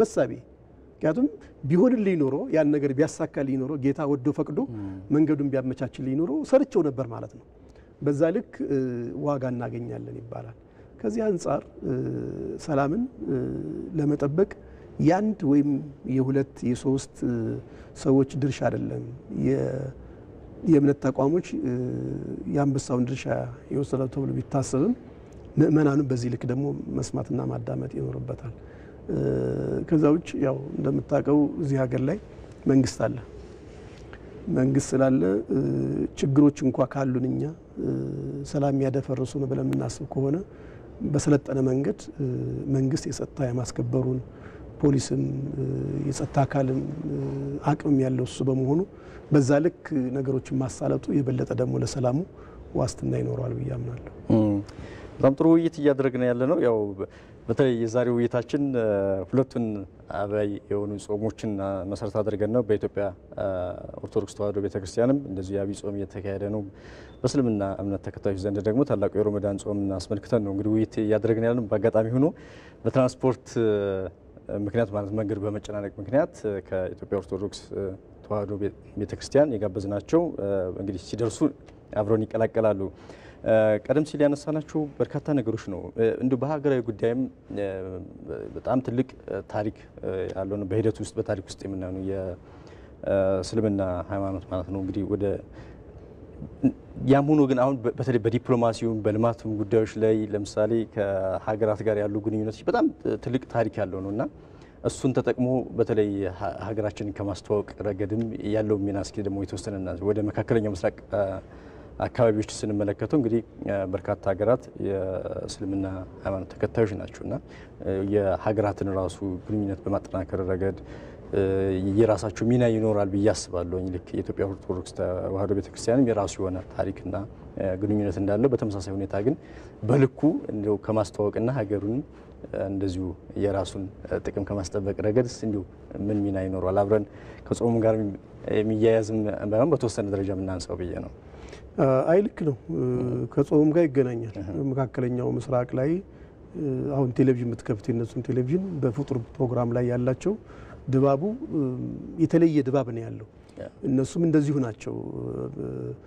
ረመዳን ላይ ካልሆነ በስተቀር አብዛኛው ቤተሰብ የመገናኘት እድሉ ጠባብ ነው። ረመዳን ሲሆን ግን የምግብ አይነቶች ራሱ ይለያሉ። በረመዳን ላይ የሚቀርቡ ምግቦች አሁን እኛ ሀገር ላይ ሳምቡሳ ተብሎ የሚወሰደው ምናልባት እንደዚህ አይነት እንትኖች ካላጋጠሙ ኢንሻአላህ እኔ ግብዣውን ላቀርብ እችላለሁ። አንተ መተኛ ቤት እንድታፈጠር የተለየ እንትን ያለው ተምሩ ይቀርባል፣ ሳምቡሳ ይቀርባል፣ ብስኩቶች ይቀርባሉ። የመጠጥ አይነቶችም እንዲሁ ለረመዳን ፐርፐዝሊ ለረመዳን ተብለው የሚመጡና ከውጭ ድረስ የሚገቡ የምግብና የመጠጥ አይነቶች አሉ። እንዲያውም አንዳንድ የእምነት አባቶች ምን ይላሉ? አረ ተጠንቀቁ፣ አንዳንዶቻችሁ በረመዳን ኪሎአችሁ መቀነስ ሲገባው ሊጨምር ይችላል የሚል ማስጠንቀቂያ ሁሉ ይሰጣሉ። ከዚህ አንጻር መካከለኛው ምስራቅ የሚያስተሳስረው ብዙ ነገሮች አሉትና አሁን ላይ ግን ለአላህ ተባረከ ወተዓላ ምስጋና ይገባውና እንዲሁም አሁን ላለው ለሀገራችን መንግስት ጥሩ መደላድሎችን እየሰራ ነው ብለን እናምናለን። አሁን ላይ ያለምንም ስጋትና ፍርሃት ብዙዎቹ ሀገር ላይ ያሉ መካከለኛው ምስራቅ ላይ ያሉ ሰዎች ወደዚች ሀገር ይጎርፋሉ። መጥተውም ከኛ ጋር ይገናኛሉ። ተገናኝተው በዚህ ዙሪያ ላይ አሁን ቅዳሜ እንዳልኩ የምንሰራው ስራ ከቱርክ የሃይማኖት አታሽ ጋራ በምናደርገው እንትን ከሳዑዲ ማለት ነው ከሳዑዲ ጋራ የባህል አታች አለዛ እሱ ነው ይሄን ነገር ጠይቀ ነው ለሚስኪኖች እንዲያ ነገር እንፈልጋለን የሚል ነገር ሲመጣ መንገዱን ምንችለው እናቀርባለን በሚል የኛ ደግሞ ይሄ የአዲስ አበባ እስልምና ጉዳይና የኢትዮጵያ እስልምና ጉዳይ ጠቅላይ ምክር ቤት በአዋጅ የተቋቋመና ህጋዊ ሰውነት ያለውን በመሆኑ ያለምንም ስጋት እና ፍርሃትም ከኛ ጋር ቁጭ ብለው የመስራት እድል ተፈጥሮላቸዋል። በዛ ልክ በደስታ እየሰሩ ነው ያሉትና ጉብኝቶችም በተለያዩ አጋጣሚዎች እነሱም ይመጣሉ፣ እኛም እንሄዳለን። የመንግስት አካላትም በመሄድ እዛ አካባቢ ያለውን እስላማዊ ድባብንም እምነቱ እስከሄድ ድረስ ነው ሊሄድ የሚችለው ያለው መስተጋብርና ከሰዎች ጋር ያለው ግንኙነት እስከሄድ ድረስ ነው የሚለውንም በደንብ እየተረዱ እየመጡ እንደውም አንዳንዶቹ ለኛ እየነገሩን ነው ትንሽ ከፍ ለምን አትሉም እናንተ ውጭ አካባቢ እንዳለው በሚል ሁሉ እየተነጋገርን እንዲሁ በጨዋታ መልኩም አብረን እያወራን ያለንበት ሁኔታ ነው ያለውና በጣም ጥሩ ሁኔታ ላይ ነው አለ ብለን የምናስበው ያለው ግንኙነት። አዎ ብዙ ጊዜ ለምንድነው ቅድም ያነሳውትኝ ብዙ ታሪካዊ እንግዲህ በኢትዮጵያ ኦርቶዶክስ ተዋሕዶ ቤተክርስቲያን የተለያዩ የሚጎበኙ ቅርሶች እንዳሉ ሁሉ በተመሳሳይ ሁኔታ ታሪክ ያላቸው መስጂዶች ኢትዮጵያ ውስጥ እንዳሉ ይታወቃል። በብዙ እንግዲህ ሀገራዊ ታሪክ ውስጥ ብዙ መሰረት እንዳለው ታስባልና በዛ ልክ አሁን የቱሪዝም መስህብ ሆኖ ከማየት አንጻር ከማስተዋወቅ አንጻር እንደዚሁም ደግሞ በዛው ልክ ደግሞ ልክ አንዳንድ ሀገራት በተለየ ሁኔታ የአረቡ ዓለም ጠበቃ እንደሆኑ አይነት ሆኖ የሚታዩ አሉ። ብዙ እንግዲህ በዲፕሎማሲው መስክ የሚያዩት ነው። በልማት ጉዳይ እኛም በተደጋጋሚ ስናነሳ እንደ አንድ መነሻ አድርገው ያን ነገር ሲያነሱ እናያለንና በእርግጥ በዚህ መልኩስ እንደው ከማስተዋወቅና እኛም ይገባናል እኛም እኮ እንደዚህ ነን ብሎ ከማለት አንጻር አሁን ላይ ምን እየተሰራ ማለት እንችላለን? አይ ምን አለ መሰለህ አሁን አንዳንዱ ሰው የግንዛቤ ማነስ ካልሆነ በስተቀር እውነታው እነሱ እንደሚሉት አይደለም። ዛሬ ላይ እውነት ለመናገር ሁሉም ሀገር የራሱ የሆነ ሉዓላዊ ድንበር ያለው የራሱ የሆነ ስርዓት ያለው የራሱ የሆነ መንግስት ያለው ነው። ስለዚህ ከአንድ ቦታ ወደ አንድ ቦታ ልትሄድ ስትፈልግ በፍቃድ ነው የምትሄደው። ቪዛ ካላገኘ መግባት አትችልም። ምናልባት ዓለም አቀፍ ስምምነቶች ሲታዩ የዲፕሎማሲ ፓስፖርት የያዙ ሰዎች በሀገሪቷ ላይ ባለው ስምምነት ኤርፖርት ላይ ሲደርሱ የኢንተር ወይም ደግሞ የመግቢያ ቪዛ ሊሰጣቸው ይችል ይሆናል። ከዛ ውጭ ግን ሁሉም ሰው ስርዓቱን ጠብቆ ነው ሊሄድ የሚችለው አገሩ ስላልሆነ በዛ ልክ ተገንዝቦ አንተ ሀገርህን በዛ ልክ መጠበቅ መቻል አለብህ። በእኔ ምልከታ ከሁሉም በላይ የትም አካባቢ ካሉ ሀገሮች ሀገሬ ትበልጥብኛለች። ለሀገሬ ማድረግና መስራት ያለብኝ ስራ ካለ እሰራለሁ። ለሉዓላዊነቷ ታገላለሁ ብዬ አምናለሁ። የልጆቼ ዕጣ ፈንታም የኔም ዕጣ ፈንታ እዚች ሀገር ስለሆነ በልማቱ ዙሪያም መልማት አለብን በጋራ። ይች ሀገር ካለማች የኔ ዕጣ ፈንታ በዛ ልክ ስለሚወሰን እምነቴንም ማሳለጥ የምችለው በዛ ልክ ስለሆነ የምሾመው የምከበረው በሀገሬ ነው። ቅል በሀገሩ ድንጋይ ይሰብራል ይባላል። ሰው በሀገሩ ነው የሚከበረው፣ በወንዙ ነው የሚከበረው። የገሌ ልጅ ተብሎ ስሙ የሚነሳውን በሀገሩ ነው። ከሀገሩ ውጪ አሁን በተለይ በተጨባጩ ማለት 15 ቀን ከተሰጠው የቪዛ ጉዳይ ከ15 ቀን በኋላ ወደ ቅጣት ነው የሚገባው። ካልሆነ ደግሞ ሊታሰርም ሁሉ ይችላል። እምነቱ ያድነው። እኔ እኮ እዚህ የእምነት ተከታይ ነኝ የሚል ነገር እንትን ቢኖርም እንደዛ የሚባል ነገር ብዙ የለም። ስለዚህ ለሀገሬ መከፈል ያለበትን መስዋዕት ሁሉ እንከፍላለን ብለን እናምናለን። በዛ ልክም እየተሰራ ነው ያለው። በግድቡም ዙሪያ ላይ በሌሎችም እምነት ዙሪያ ላይ ማህበረሰቡን በዚህ ልክ እያነቃን ያለንበት ሁኔታ ነው ያለው። ይሄ በግልጽ ሊነገር የሚገባ ነው የሚሆነው። እውነት ነው። ያው በተደጋጋሚ እንዳነሳ ነው የእስልምና ሃይማኖት ተቋማት እንደዚሁም የኢትዮጵያ ኦርቶዶክስ እንደዚሁ በተመሳሳይ ሁኔታ የየራሳቸው ሚናን በሰላምንም ፍቅርን በመስበክ ረገድ የራሳቸው ሚና እንዳላቸው ይታወቃልና አባታችን አሁን ተቀላቅለውናል። እንኳን ደህና መጡ። እንኳን ደህና ቆያችሁኝ። መላከ ሕይወት ቆሞስ አባ አክሊለ ማርያም ኃይለ ሥላሴ በምስራቅ ሐረርጌ ሀገረ ስብከት የቤተ ክርስቲያን ሕልውና አስጠባቂና በላንጌ ከተማም የቢላል መስጊድና እንደዚሁም የቅዱስ ኡራጌል ቤተ ክርስቲያን አሰሪ ኖት። መንገድ ትንሽ ተዘጋግቶ በጣም ክራውድድ ሆኖ ነው የቆየ ነው። እንግዲህ እግዚአብሔር ይመስገን ተገናኘን። እኛም በጣም ደስ ብሎናል። በእውነቱ እንኳን የተወሰኑ ደቂቃዎችም ቢሆን አብረን መቆየታችን ለኛ ትልቅ ነገር ነው። ለየት የሚያደርገው ደግሞ እርስዎ ያው የቢላል መስጊድንም እንደዚሁ እያሰሩ ነው። በተመሳሳይ ሁኔታ የቅዱስ ኡራጌል ቤተክርስቲያንም እያሰሩ ነውና ትልቅ መልእክት አለው። ሁለት አብይ ጾሞች እንግዲህ ተገናኝተዋል በዚህ ወር። እውነት ነው። እንዴት አገኙት እንደው አባታችን? ይሄማ እንግዲህ ለኛ ለኢትዮጵያውያን ለኛ ለሀበሻ ምድር ሰዎች እስልምናና ክርስትና በተለይ ጥልቀት ባለው መልኩ ኦርቶዶክስ ተዋህዶ ስትታወቅ ሁሌም እስልምናና ክርስትና የእምነት ተቋማቶቹ ናቸው ልዩነታቸው። እንዲሁም ደግሞ ኦርቶዶክሳውያንና እስላም ወንድሞቻችን የሚጸልዩበት ቦታ ነው ልዩነቱ። የአንድ አባት ልጆች ነን፣ የአንድ እናት ልጆች ነን። ለምን ኢትዮጵያ በእውቀት በማስተዋል በብርታትና በጥበብ ከሰይጣን የምትበልጥ አገር ናት። ስለዚህ ከሰይጣን ስለምትበልጥ የሰው ልጆች በቀለም ብንለያይም በእምነት ብንለያይም በሌሎች ልዩነቶች ብንለያይም ከአንድ አዳም ከአባታችን ከአንዲት ሔዋን ከእናታችን ከአንድ አደም ከአባታችን ከአንዲት ሐዋ እናታችን የወጣን አንድ ደም ነን። ይህንን ስለምናውቅ በዚህ ምክንያት መጀመሪያም የነበረን እሴት ይሄ ነው። የፈጣሪ እዝነትና ረመት በሳቸው ላይ ይሁንና ነብዩ መሐመድ ኦርቶዶክስን ይወዷታል። ምክንያቱም እኔ በዝምብዬ አይደለም በትክክል በመንፈስ ቅዱስም በታሪክም አጥንቼ ነው። ኦርቶዶክስን በጣም ይወዷታል። ኢትዮጵያን በጣም ይወዷታል።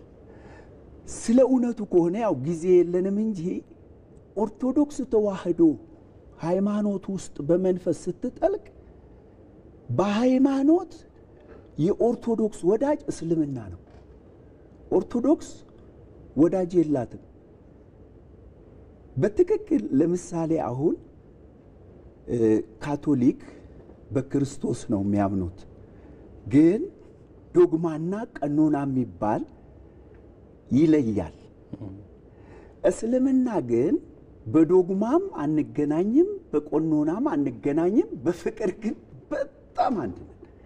ይሄ ነው መታወቅ ያለበትና ስለዚህ በኦርቶዶክስ ውስጥ ነብዩ መሐመድ ሐቅ አላቸው። በወቅቱ የእሳቸው ልደት በእናታቸው ማህፀን የ3 ወር ጽንስ ሆነው ነው አባታቸው ያረፉት። እናታቸው ኡማ አሚና ለ6 ዓመት እሳቸውን ካሳደጉ በኋላ ደግሞ አረፉ። ማናት ያሳደገቻቸው? ኢትዮጵያዊቷ እናታችን ኡማ አይመን በረካ ናቸው። ነብዩ መሐመድን ደረታቸው ላይ እቅፍ አድርገው ስመው ያሳደጉት። ነብዩ መሐመድ እንደ እውነቱ ከሆነ ከአረቦች አገር ብዙ ቀኝ እጅ የላቸውም። ከኛ አገር ግን አንድ ኡማ አይመን በረካ ቀኝ እጃቸው ናት። ሁለተኛ ሀበሻዊው ቢላል ቀኝ እጃቸው ነው። ሙአዚን ቢላል ቀኝ እጃቸው ነው።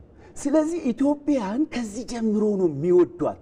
አስብ አንተ በእናትህ ጽንስ ሆነ አባትህ በ3 ወር ሞቶብህ እናትህ ደግሞ ያለ አባት አንተን አሳድጋክ 6 ዓመት ሲሞላ ያንተን እድገት ሳታይ በሞት ስትወሰድ ብቻህን ስትቀር አንተን ቅፍ አድርጋ ደረቷ ላይ አድርጋ እየሳመች መቼም ኢትዮጵያኖች ሙስሊሙም ክርስቲያኑም ደግ ነው። ከዓለም የምንለየው ኢትዮጵያኖች ነጭ ነው አይሉም፣ ጥቁር አይሉም፣ ሙስሊም አይሉም፣ ክርስቲያን አይሉም፣ ፕሮቴስታንት አይሉም፣ ካቶሊክ አይሉም። ለምን? ሰው ነን። የፈለገ ሳይንስ ይምጣ፣ ሰው የመነጨው ከአዳም ነው። ሰው የመነጨው ከአደም ነው። የፈለገ ሳይንስ ይምጣና ይከራከረኝ እስቲ። ሰው የመነጨው ከእናታችን ከሔዋን ነው። ሰው የመነጨው ከሐዋ ነው። ይሄ የኢትዮጵያ ትልቁ እሴታችን ስለሆነ በዚህ አማካኝነት 12 ዓመት ድረስ ኢትዮጵያዊቷ ኡማ አይመን በረካ አሳደገቻቸው። ፈጣሪያችን ይመስገን። ይሄ ታሪክ ባይኖረን እኮ መስጊድ መስራት አልችልም ነበር፣ ባደር ነበር። አየህ፣ ይሄ ታሪክ ስላለ ማንም ሊያባረኝ አይችልም።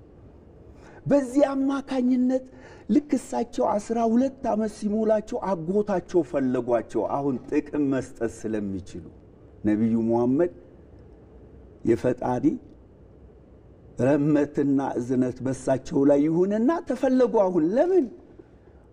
አቡ ጣሊብ ነጋዴ ናቸው። ንግዱን ከሳቸው ጋር እንዲያቀለጣጥፉ ነው የፈለጓቸው። ሰው መቼም እንደዚህ ንባሌው አይደል። በዚህ ከመካና ሻም መሃል አንድ ኦርቶዶክሳዊ ባህታዊ ነበረ። አረቦች ቡሃይራ ይሉታል። ቡሃይራ፣ እኛ ጊዮርጊስ ነው የምንለው። የኦርቶዶክስ ባህታዊ ነው። ያው ባህታዊ ማለት ብቸኛ ማለት ነው። በቃ እኔ ባህታዊ ነኝ። ባህታዊ ሲሆን ብቸኛ ነኝ። አባቴም እግዚአብሔር ነው፣ ዘመዴም እግዚአብሔር ነው። ይሄ ማለት ነው ባህታዊ። እግዚአብሔር የፈጠረውን ፍጥረት ሁሉ እኩል ወዳለሁ። ባህታዊ ማለት ይሄ ነው። ባህታዊ ቀለም ሊኖረው አይገባም። ለምን ቀለም መሬት የሚገባ የሚቀር ነው። ባህታዊ ብሔር ሊኖረው አይገባም። ለምን ብሔር መሬት የሚገባ ነው፣ ወደሚቀጥለው አይሄድም። ባህታዊ መንፈሳዊ የሆነ ስለሆነ መካ ውስጥ ቁረይሾች ያው ይሰቃያሉ። ጣዖት ነው የሚያመልኩትና ሲሰቃዩ ይሄ ባህታዊ ያዝናል ሁሌ እና ሁሉም በኩልነት የሚወድ ፈጣሪን ይለምናል። ፈጣሪ ሆይ እነዚህ ሰዎች አንተን ወደ ማወቅ እንዲመጡ። ለምን ሰው በአጋንንት ሲገዛ በጣም ስቃይ ነው። የአሁኑን ዘመን የሰው ልጅ በአጋንንት እየተቀጠቀጠ ነው። የሰው ልጅ ከፍቅር ይልቅ ጥልን ገንዘብ እያደረገ ነው፣ ያውም በንጹህ ሃይማኖት። እንዴት ይሆናል? ሃይማኖት እኮ ንጽሕት ናት። ሃይማኖት ማለት እኮ ንጹህ ነው። በተለይ እስልምናና ኦርቶዶክስ ደግሞ ይሄን አሳይተዋል። ይሄን ነው መግለጥ ያለብንና አሁን አቡ ጣሊብ ለንግድ ፈለጉት። ከዛ እግዚአብሔር ባህታዊውን ሹክ አለበት። አንተ አለው ለዚህ ለመካ ውጤት የሚያመጣ ሕፃን እየመጣ ነው አለው። ውጤት የሚያመጣ ሕፃን፣ መካን የሚለውጥ ሕፃን እየመጣ ነው ሲለው ባህታዊው ወጣ። ይሄ ታሪክ ሁለታችንም የምናምነው ነው። እስልምናም ያምነዋል ይሄን ታሪክ፣ ክርስትናም እናምነዋለን። ኦርቶዶክስና እስልምና ይሄን ታሪክ ያምኑት። ከዛ ባህታዊው ፈጣሪን አመሰገነና ወጣ። ሲወጣ ማናቸው የመጡት? አቡ ጣሊብ ማለት የክቡርነታቸው የነቢዩ ሙሐመድ አጎት፣ ሌሎች ቁረይሾች። ነቢዩ ሙሐመድ የ12 ዓመት ሕፃን ለትልቅ ዓላማ ፈጣሪ ያዘጋጀው። ሲመጣ ባህታዊ ወጣ። ግቡ ከቤቴ አላቸው። ኦርቶዶክስና እስልምናን ማንም ሊለይ አይችልም። ህዝቡ ይሄን ካወቀ ነፃ ይወጣል። ስለዚህ አቡ ጣሊብና ቁረይሾቹ ነቢዩ ሙሐመድን የተከበሩትን ትተው ዕቃ ጠብቅ ብለውት እነሱ ገቡ። ባህታዊው ግን የልብ ትርታው ከነቢዩ ሙሐመድ ጋር ነው። ከዛ ምን አደረገ? የራሱን ሰራተኞች ኑ አለና ነቢዩ ሙሐመድ የሚጠብቁትን ዕቃ ሰራተኞቹ እንዲጠብቁ አድርጎ ነቢዩ ሙሐመድ ገባ፣ ተጋበዘ። ኦርቶዶክስ ማለት ይቺ ናት። ማንም ይከራከረኝ፣ እንዲህ የምትጋብዝ ናት። ተጋበዘ። ከዛ በኋላ አሁን እኛ ኦርቶዶክሳውያን እግር ማሳም ማለት ማምለክ አይደለም፣ ማክበር ነው። የአምልኮ ስግደት አለ በኦርቶዶክስ። ኦርቶዶክስ በጣም የረቀቀች ሃይማኖት ናት። አምልኮት የሚሰጠው በኢየሱስ ክርስቶስ ለትልቁ እግዚአብሔር ነው። ኢየሱስ ክርስቶስ መንገድ ነው፣ እውነት ነው፣ ሕይወት ነው። ኢየሱስ ክርስቶስ ለሰው ልጆች ሁሉ እውነት ነው። ለኦርቶዶክሳውያን ብቻ አይደለም፣ ለሰው ልጆች ሁሉ ነው የመጣው። ኢየሱስ ክርስቶስ የሞተው ለሰው ልጆች ሁሉ ነው። ሁለተኛ ቆሮንቶስ ምዕራፍ 5 ቁጥር 12 ላይ ነው። በኋላ አስተካክላለሁ። አንዱ ስለ ሁሉ ሞተ፣ እንግዲያስ ሁሉ ሞቱ። ለምን? አንዱ የሞተው የሰው ልጅ ሁሉ በአዳምና በሔዋን ስህተት ስለሞተ ነው። አንዱ ስለ ሁሉ ሞተ፣ እንግዲያስ ሁሉ ሙታን ስለሆኑ ነው አንዱ የሞተው። በእርሱ ያመኑ፣ በኢየሱስ ክርስቶስ ያመኑ ሕያው የሆኑ ከዚህ በኋላ እርሱ የሞተው ለሰው ልጅ ሁሉ ነውና የሚኖሩትም ለሰው ልጅ ሁሉ ነው። የኦርቶዶክስ ዓላማ ለሰው ልጅ ሁሉ መዳን መኖር ነው። በዚህ ምክንያት አቡ ጣሊብ እግር ላይ ወደቁና ባህታዊ ቡሃይራ ወይም ጊዮርጊስ እባኮት አቡ ጣሊብ ይህ ሕፃን ፈጣሪ ለሌላ ዓላማ ነው የፈለገው። ለምን? እሾክም በሾክ ነው አይደለ? የአገሩን በሬ በአገሩ ሰርዶ ነው። አሁን መካን ለመቀየር ግድ ነቢዩ ሙሐመድ እዛው ነው የተወለዱት። በእንዴት ያለ አወላለድ በእንዴት ያለ አስተዳደግ እንዳደጉ ስለሚታወቅ መቀየር ይችላሉ። ይህ ነው ዓላማው። በዚህ ምክንያት እባኮትን ይህ ባህታዊ ደግሞ ይህን ተረዳ። ሌላ ነገር እኔ አሁን የእስልምና ሃይማኖት አባቶቻችን በተለይ በአዲስ አበባ ያሉት ከሐጂ ዑመር ሙፍቲ ጀምሮ ያኔ እኔ መስጊዱ የተጀመረው በሳቸው ወቅት ነው። ከሳቸው ጀምሮ ያሉ በጣም ወዳቸዋለሁ። እዚህ ትልልቁ አዲስ አበባ መስጊድ ውስጥ እኔ ተከብሬ ነው የምገባው። በተለይ በኒ መስጂድ የፒያሳ ያለው ኑር መስጂድ ትልቅ ሜዳ ነው፣ ትልቅ ሜዳ ነው። እንዲህ ውስጥ በውጭ እንደሚታየው አይደለም። ልክ ሲሄድ ጫማዬን አወልቃለሁ፣ ነጠላ ጫማ ይመጣልኛል። ለምን? አህለል ኪታብ ነኝ እኔ፣ የመጽሐፍ ሰው ነኝ። ኦርቶዶክስና እስልምና ትተዋወቃለች። በሃይማኖት አንድ አይደለንም፣ ግን ይሄ ደግሞ ነጽ እድገት ነው። በዚህ ምክንያት እግሬን እታጠባለሁ። በእውነት ያክብራቸው። መስቀሌን እንደዚህ ይዤ እገባለሁ። ቤት በኩል ነው የምገባው። ሐጂ ዑመር ሙፍቲ ፕሬዝደንቱ በሚገቡበት ነው የሚያገቡኝ። ለእኔ አይገባም፣ እኔ ታናሽ ሰው ነኝ። እነሱ ግን እንደዚህ ኦርቶዶክስን አክብረው ነው የሚያስገቡኝ። በእውነት ነው የምልህ። ሐጂ ዑመር ሙፍቲ ወንበር ላይ ተቀመጥ ነው ያሉ ኑር መስጂድ። ለማጋነን አይደል። ሂዱ ቅደሙ ከኛ በፊት። እንግዲህ ሐጂ ዑመር ሙፍቲ አሰጋጅ ናቸው። እኔን ቅደም ነው ያሉኝ። ይኸው ሊመሰክሩ ይችላሉ። አዎ ኡስታዝ መንሱር የበኒ መስጂድ የኑር መስጂድ አስተዳዳሪ ፎቶአቸው ቀርጠዋል። ፎቶ ሞባይላቸው ውስጥ አለ። ፊት ሆኖ አሉ። አይ ወገኖች አልኳቸው፣ ክብር ለእግዚአብሔር ይሁን። ኦርቶዶክስና እስልምና እዚህ ከደረሰች ነገር ሁሉ አከተመ። ኢትዮጵያ ማደጓ ነው። እኔ ግን አሁን እዛ ሐጂ ዑመር ሙፍቲ ወንበር ላይ ለመቀመጥ አይፈቀድልኝም። ምናልባት የዛሬቱ ኦርቶዶክስ ተዋህዶና እስልምና እንደዛ እንደ ሰሃቦቹና እንደ መጀመሪያው ታሪክ ክብርና ረመት በሳቸው ላይ ይሁንና እንደ ነቢዩ ሙሐመድ ዘመን ስንሆን የኛ ፓትርያርክ ብፁዕ ወቅዱስ አቡነ ማትያስ ነው የሚቀመጡት አልኳቸው። ሰልፌን ይዤ ታች። ይሄ ነው እኛ መሃል ያለን እሴት፣ ይሄ ነው። ተቀመጡ።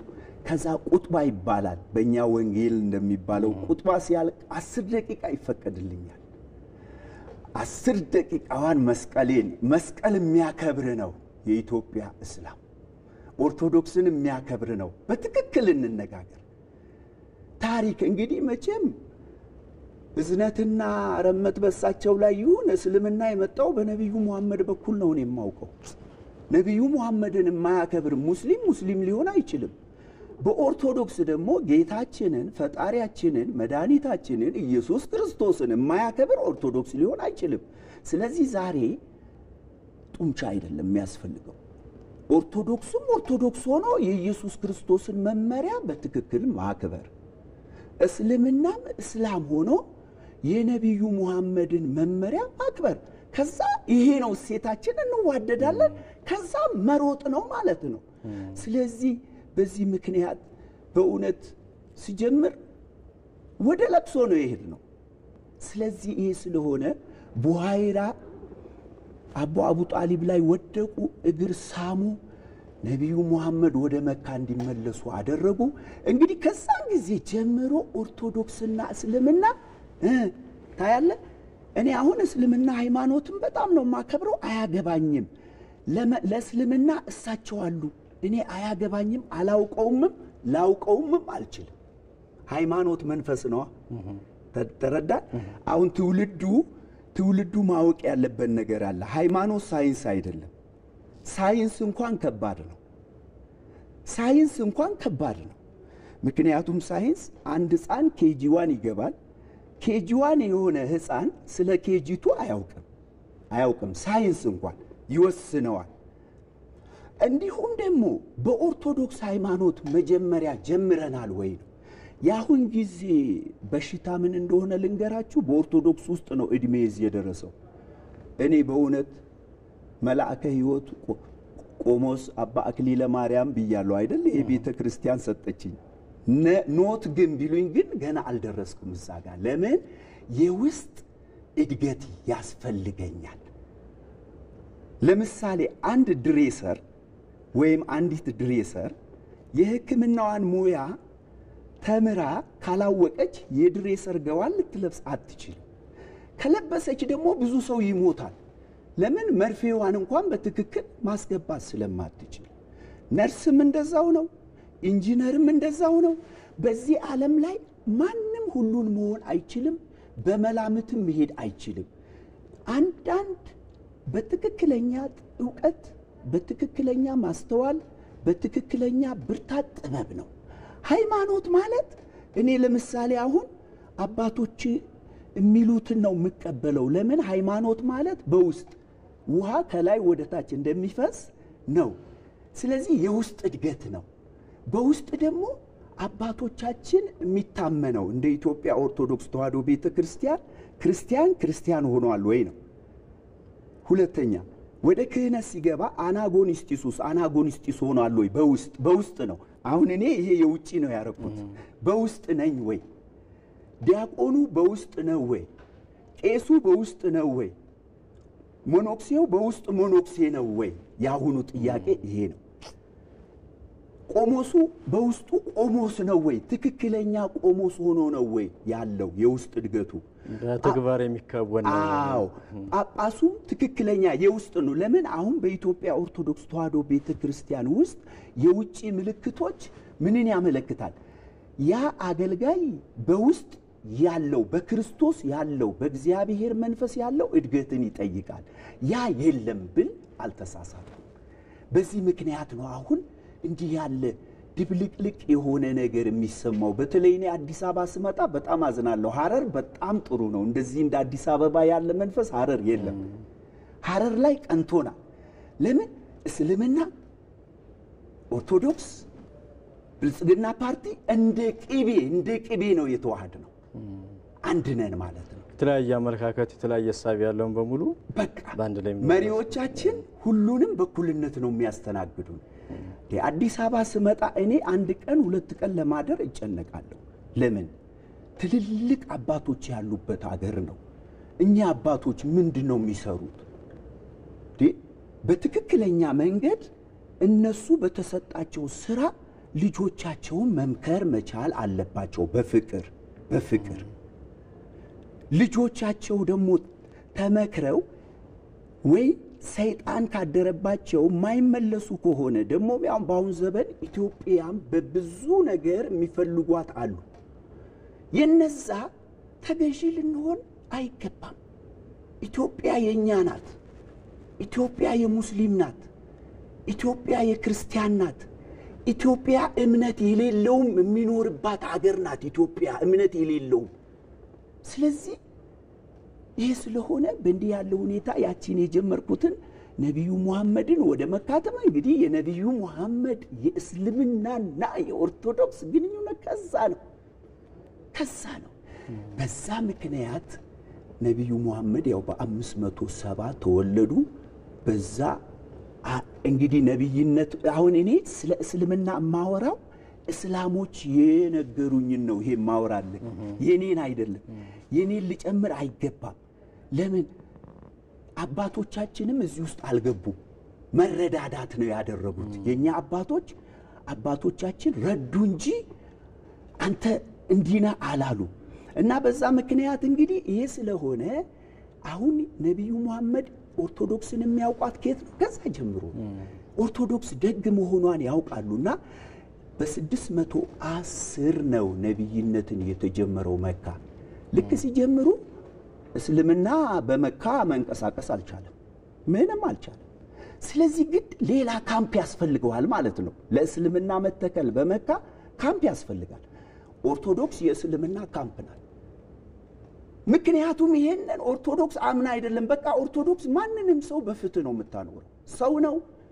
እኔ እስልምናን እኮ ሰው ነው ብዬ ነው የምወደው። ሰውን ስወደው ታዲያ ኢየሱስ የሚወደው ስራ መስራት ኃጢአት ነው? ይሄ ካለ ጊዜ ካለ በወንጌል ደግሞ ይሄን ነገር አስረግጥልሃለሁ ማለት ነው። በተለይ በአጋጣሚ ሆኖ ያው የትራንስፖርትን ጉዳይ ሆነ ትንሽ ሰዓትም ስለሄደ ብዬ ነው። እሳቸውም ሌላ አንድ መድረክ እንዳላቸው ቀደም ብለው ስለነገሩኝ እንደ ማጠቃለያ እናድርገው ነው። በተለይ የአብይ ጾም ነው አሁን ላይ ያለንበት። ቀደም ሲል እሳቸውም የታላቁ ረመዳን ጾም በሱ ወቅት የሚደረጉ መንፈሳዊ ክንዋኔዎችን ነግረውን ነበርና በዚህ በኢትዮጵያ ኦርቶዶክስ ተዋሕዶ ቤተክርስቲያን ደግሞ የሚካሄዱ መንፈሳዊ ክንዋኔዎችና እንደዚሁ ምእመናን ሊያደርጓቸው የሚገቡ ሀሳቦችን አንስተውልኝ እሳቸውም እንደ ማጠቃለያ ሰጠውን ፕሮግራም እንድናጠቃልል። በጣም ጥሩ ነው። እንግዲህ የኢትዮጵያ ኦርቶዶክስ ተዋሕዶ ቤተክርስቲያን ሕይወቷ ጌታችን ፈጣሪያችን መድኃኒታችን ኢየሱስ ክርስቶስ ነው። ሌላ ሕይወት የላትም። ጌታችን ፈጣሪያችን መድኃኒታችን ኢየሱስ ክርስቶስ ከልደቱ አንስቶ እስከ ጥምቀቱ አላወራም፣ ጊዜ ስለሌለ። አሁንም ማውራው ስለዚህ ወቅት ነው ማውራል። እንግዲህ ይሄ ያሁኑ ወቅት ጌታችን ፈጣሪያችን መድኃኒታችን ኢየሱስ ክርስቶስ ቀጥታ እንደተጠመቀ ውሎ ሳያድር ወደ ገዳመ ቆሮንቶስ የሄደበት ወቅት ነው። ይሄ ወቅት ጌታችን ፈጣሪያችን መድኃኒታችን ኢየሱስ ክርስቶስ እንደ መንፈሳዊ አባታችን፣ እንደ መንፈሳዊ ፈጣሪያችን፣ እንደ መንፈሳዊ መሪያችን ታጋይም ነው።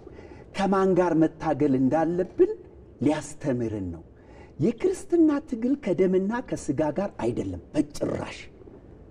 ክርስቲያን ከደምና ከስጋ ጋር የሚታገል ከሆነ መከላከያ ምን ይስራ? ፌዴራል ፖሊስ ምን ይስራ? ልዩ ኃይሎች ምን ይስሩ? ሚኒሻ ምን ይስራ? የነሱ ስራ ነው። ከደምና ከስጋ ጋር መዋጋት የመንግስት ስራ ነው። የመንግስት ስራ ነው።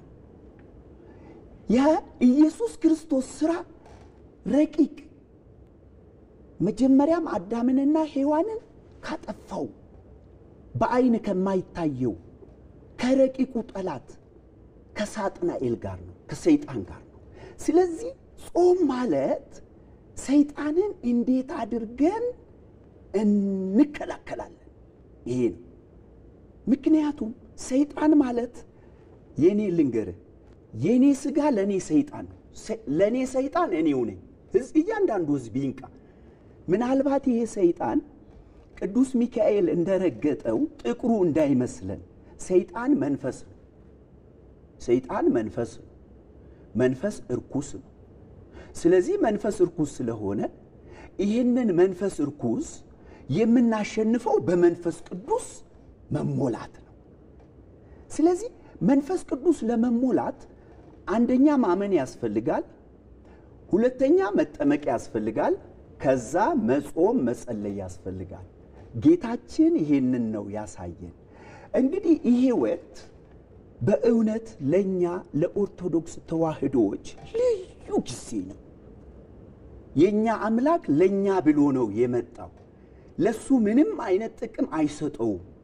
ለኛ ግን አዲስ ሰው እንድንሆን በተለይ ቅድም እንዳልኩ አብያተ እምነታቶች ይሄ አሁን እኛ አገር ካለ በተለይ አዲስ አበባ ከተማ ከሚንጸባረቀው ይሄ በሃይማኖት ሽፋን የሌለ ነገር አጋንንት ዕቃ አርጎን እርስ በርሳችን ወደ ሌላ መሄዱ ነገር ይሄ ሰይጣን ነው ራሱ። እዚህ ጋር እግዚአብሔር በጭራሽ የለም። ስለዚህ ጌታችን መድኃኒታችን ኢየሱስ ክርስቶስ እንግዲህ በማቴዎስ ወንጌል ምዕራፍ 4 ላይ ከቆመ ሳይቀመጥ ከዘረጋ ሳያጥፍ 40 ቀንና 40 ሌሊት ምንም ነገር ሳይቀምስ ለኛ ትግልን መንገድን ያሳየበት ወቅት ነው። በአሁን ሰዓት አብያተ እምነታቶች እውነት ኢየሱስ ክርስቶስን ይመስላሉ ወይ? ስብከት ምን ዋጋ አለው ኢየሱስ ክርስቶስን ካልመሰልን? ጾም ምን ዋጋ አለው ኢየሱስ ክርስቶስን ካልመሰልን? ስግደት፣ ምጽዋት ማድረግ፣ በአጠቃላይ እመቤታችንን ማክበር፣ ቅዱሳንን ማክበር፣ ሁሉም ማድረግ እኛ ኢየሱስ ክርስቶስን ካልመሰል ነው ምንም ጥቅም የለም። ስለዚህ ኢየሱስ ክርስቶስን መምሰል አለብን፣ በተግባር መገለጥ አለበት። አሁን ላለው አንድ ጥቅስ ጠቅሼ ወደ ማጠቃለል ሄዳለሁ። ኢየሱስ ክርስቶስ እንደ እውነት አሁን ይሄ በአባቶቻችን የለም። እኔ አሁን እንኳን አዲስ አበባ መስጂዶቹ ስገባ ማንም ሰው ከኦርቶዶክስ እስልምና ይበልጣል ብሎ ያለኝ የለም። እኔን ከመውደድ ሌላ፣ እኔን እንኳን ደህና መጡ ከማለት ሌላ፣ እኔን ከማክበር ሌላ አንድም አላየው። ግን በአሁን ምን ሆነ? ኦርቶዶክስ ከእስልምና ይበልጣል የሚሉ አካላቶች ካሉ ተሳስተዋል። ያ የግሌ ነው። ለኔ ኦርቶዶክስ ከሁሉ ይበልጥብኛል፣ የግሌ ነው። ለእስልምና ልክ ለኔ ኦርቶዶክስ እንደሚበልጥብኝ ለእስልምናም እስልምናው ይበልጥበታል። ስለዚህ እኔ ኦርቶዶክሱ ማድረግ ያለብኝ ለእስልምናው እስልምናው ላይ በጥሩ ሁኔታ ዱዓ እንዲያደርግ እንዲጸልይ ያን የጥንቱን ፍቅራችንን መመለስ እንድንችል ምን ማመቻቸት ነው ከኔ የሚጠበቀው። ሃይማኖት የሚያዘኝ ይሄንን ነው የሚያዘኝ። ሃይማኖት የሚያዘኝ ይሄንን ነገር ነው ማለት ነው። ይሄንን እንድናደርግ ነው ጌታችን ኢየሱስ ክርስቶስ ይሄንን እንድናደርግ ነው። እንዲህ ይላል፣ ክርስቶስን ለመምሰል እንዳንችል የሚያደርገን በእውነት እኔ ለኢትዮጵያ እስልምና ከፍተኛ ምክር ቤት ክብር አለኝ። ለአዲስ አበባ እስልምና ምክር ቤት ክብር ፍቅርም አለኝ። በተለይ ወደ ሐረር ስንሄድ እንግዲህ ነገርኩ ቅድም ሐረር ላይ እስላሞችና ክርስቲያኖች የመስጊድና የቤተ ክርስቲያን ልዩነት ነው ያላቸው። የፍቅር አንድነት 100% አለን፣ እንዲህ የጠበቀ አለን። ይሄን ከየት ነው ያገኘው ብትለይ ኢየሱስ ክርስቶስ ጋራ በገዳመ ቆሮንጦስ ሲዋል ይሄ ነው የሚገኘው። እንዲህ ይላል የሐዋርያው የቅዱስ ጳውሎስ መልእክት የሐዋርያው የቅዱስ ጴጥሮስ መልእክት ይቅርታ ምዕራፍ 4 ቁጥር 12 ላይ እንዲህ ይላል፣ ወዳጆች ሆይ በእናንተ መካከል እንደ እሳት ሊፈትናችሁ ስለሚሆነው መከራ ድንቅ ነገር እንደመጣባችሁ አትደነቁ። ነገር ግን ክብሩ ሲገለጥ ሐሴት እያደረጋችሁ ደስ እንዲላችሁ በክርስቶስ ኢየሱስ በጌታችን ስም ከጌታ ጋር በገዳመ ቆሮንጦስ በመዋል በመጾም በመጸለይ በመስገድ ከጌታ ጋር ገዳመ ቆሮንጦስ በማደር ፍቅር እሱን በማረግ ትዝታ እሱን በማረግ እነሆ መከራ ስትቀበሉ የክብር መንፈስ ይላል። አየ መንፈስ ቅዱስ እንዴት እንደሚወርድ የክብር መንፈስ የእግዚአብሔር መንፈስ በእናንተ ላይ ያርፋልና ብፁዓን ናችሁ። ስለ ኢየሱስ ስም ስትነቀፉ ሰይጣን ነው የሚነቅፍ። እኔ ስጾም በሐረር ሙስሊሙ ሁሉ ነገር ነው የሚያመቻችልኝ። እኛ በልጠናል ማለት ነው። ስለ ኢየሱስ ስም ማን ነው? ሰይጣን አይተኛም። ስለ ኢየሱስ ስም ስትነቀፉ፣ ስትደበደቡ፣ መከራ ስትቀበሉ ደስ ይበላችሁ። የክብር መንፈስ የእግዚአብሔር መንፈስ በእናንተ ላይ ያልፋልና ብፁዓን ናችሁ ይልና ያስጠነቅቀናል። እዩት፣ ይሄ የጾም ወቅት መግባት አለብን። ባቤተከ ወሁፅ ሆተከ እያንዳንድ በዚህ በጾም ወራት ወደ ቤት ግባ። ቤት ማለት ሃይማኖት ነው። እኔ አሁን እዚህ ቁጭ ብዬ ሃይማኖቴ ውስጥ ነው ያለሁት። ኢቲቪ ውስጥ አይደለም ያለሁት፣ ሃይማኖቴ ውስጥ ነው ያለሁት። ይሄ የሸዋ አክሊሉ ሃይማኖቴን ነው የለበስኩት። ይሄ ከለሜዳ ሃይማኖቴን ነው የለበስኩት። ይሄ ሃይማኖቴን ነው የለበስኩት። ለምን ሃይማኖቴን መልበስ አለብኝ? ሮሜ 13 ከቁጥር 13 እስከ 14 እንዲህ ይላል፣ ወንድሞች ሆይ በቀን እንደምንሆን ሲል በመንፈስ ቅዱስ እንደምንሆን ለማለት ነው። በቀን እንደምንሆን በአግባብ እንመላለስ፣ በአግባብ እንጹም ወገኖቼ፣ በአግባብ እንጸልይ ወገኖቼ። አዎ በቅንዓትና በክርክር አይሁን፣ ጾም ይሄን አይፈልግም። በዝሙትና በመዳራት አይሁን፣ ጾም ይሄን አይፈልግም። መኝታ ሁሉ መለየት አለበት። አሁን አባወራ ከናቱ ከሚስቱ ጋር መውረድ አለበት። ለምን? ጌታ እየጾመ ያለበት ወቅት ነው። የሐዘን ወቅት ነው። ስለዚህስ በመዳራትና በዝሙት አይሁን፣ በዘፈንና በስካር አይሁን፣ ነገር ግን ጌታን ኢየሱስ ክርስቶስን ልበሱት። ከሱ ጋር ስንውል የምንለብሰው ልብስ ነው። ጌታ ኢየሱስ እኮ መንፈስ ነው። ልበሱት። ምኞቱንም እንዲፈጽም ለስጋ አታስቡ። ይሄ ነው። ስለዚህ ጠቅለል አድርጋትና አሁን ክርስቲያን ሆኖ እንዴት እኔ መብቱ እኮ ነው፣ እማያምን መብቱ ነው። ድንጋይ የሚያመልክ ድንጋይ ማምለክ መብቱ ነው በእግዚአብሔር ጋር። እኔ እንዴት ድንጋይ ታመልካለህ ብዬ እንድናገረው አንድም ቦታ አልታዘዝኩም። እኔ ይህን ነው ማድረግ ያለብኝ። እኔ ሮሜ 12 ቁጥር 16 ሮሜ 12 ቁጥር 16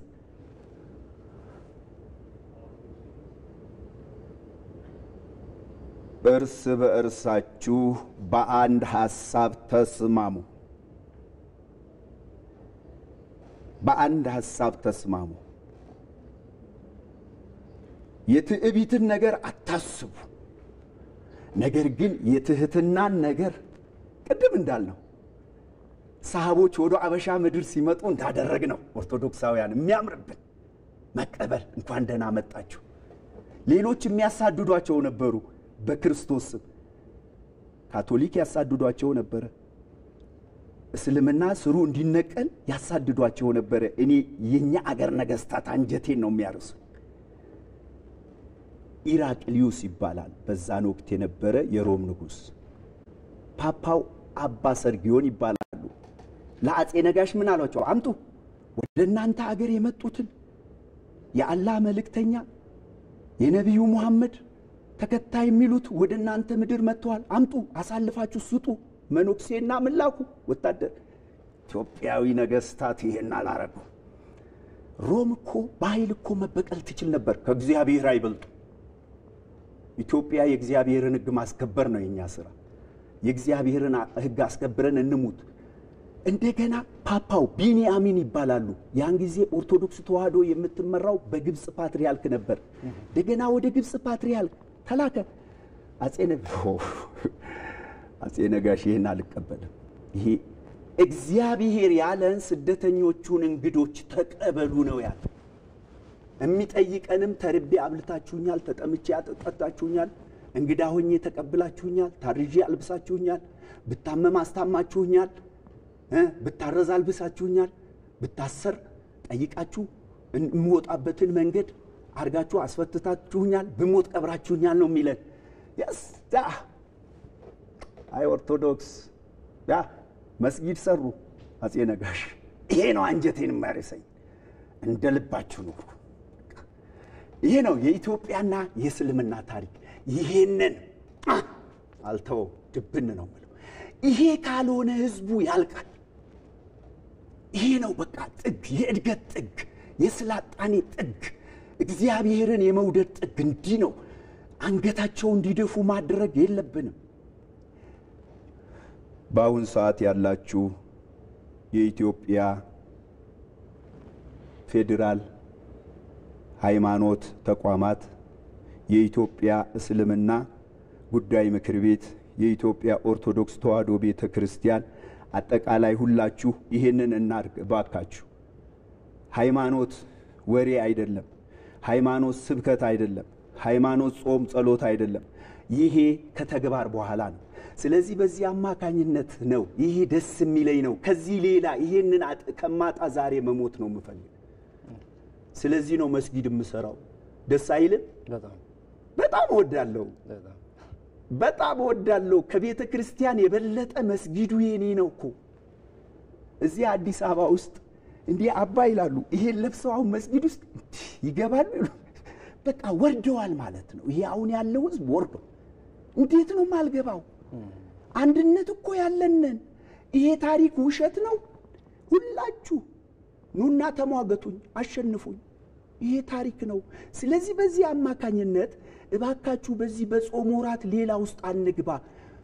አንደኛ ጴጥሮስ ምዕራፍ 4 ቁጥር 14 ላይ እንዲህ ይላል፣ ከእናንተ ማንም ነፍሰ ገዳይ ወይንም ሌባ ወይንም አሳዳጅ ወይንም በሌላ ጉዳዮች ይላል። ሌላ ጉዳይ ማለት እኛ እኮ የተከባበርን ነን፣ እንዴትስ ይታሰባል? እስልምና ኦርቶዶክስን እንዴት ያስባል? እስላም ከሆነ በምኑ ነው ማክበር ነው አባቶቻችን ያስተማሩን? ኦርቶዶክስ ሆኖ እንዴት? ስለዚህ በሌላ ጉዳዮች ገብቶ መከራን አይቀበል። ክርስቲያን እንደሚሆን መከራን ቢቀበል ግን በዚህ ስም እግዚአብሔርን ያመስግን። ፍርድ ከእግዚአብሔር ቤት ተነስቶ የሚጀመርበት ጊዜ ደርሷልና አስቀድሞ በእኛ ነው የሚሆነው። በቤተ እምነት መቼም እግዚአብሔር የማያውቁትን አይቀጣም። አስቀድሞ በእኛ የሚጀመር ከሆነ ለእግዚአብሔር ቅዱስ ወንጌል የማይታዘዙ መጨረሻቸው ምን ይሆን? ይኸው መዳን እንደዚህ ጣጣ እንደሚባለው አይደለም። የአዲስ አበባ ሕዝብ ሁላችሁ አይደላችሁም፣ ግን በጣም አዝናለሁ። ከሐረር ተማሩ፣ ከኛ ተማሩ በእውነት። ስለዚህ ጻድቅም በጭንቅ የሚድን ከሆነ አየህ፣ ጨርሻለሁ። ጻድቅም በጭንቅ የሚድን ከሆነ ኃጢአተኛውና አመፀኛው ወዴት ይታይ ዘንድ አለው? ስለዚህ እቺን መልእክት በዚህ በጾም ወራት ስለዚህ እንደ እግዚአብሔር ፈቃድ መከራን የሚቀበሉ መልካሙን እያሰቡ ነው የሚለው። ጨርሻለሁ። መልካሙን እያሰቡ መልካሙን እየተናገሩ መልካሙን እያደረጉ እሰይ ነፍሳቸውን ለታመነ ፈጣሪ አደራ ይስጡ። ወስብሐት ለእግዚአብሔር ወለወላዲቱ ድንግል ወለመስቀሉ ክቡር። ይቆየን። ለመላው ሙስሊም ወንድሞቻችን ረመዳን ከሪም ብያችኋል። በደንብ ጸልዩ፣ ዱዓ አድርጉ። ይሄ ኦርቶዶክስና እስልምና መሃል የገባውን ጠላት እንደ ጥንቱ ኃይል አለን፣ ስሩን እንነቅለዋለን።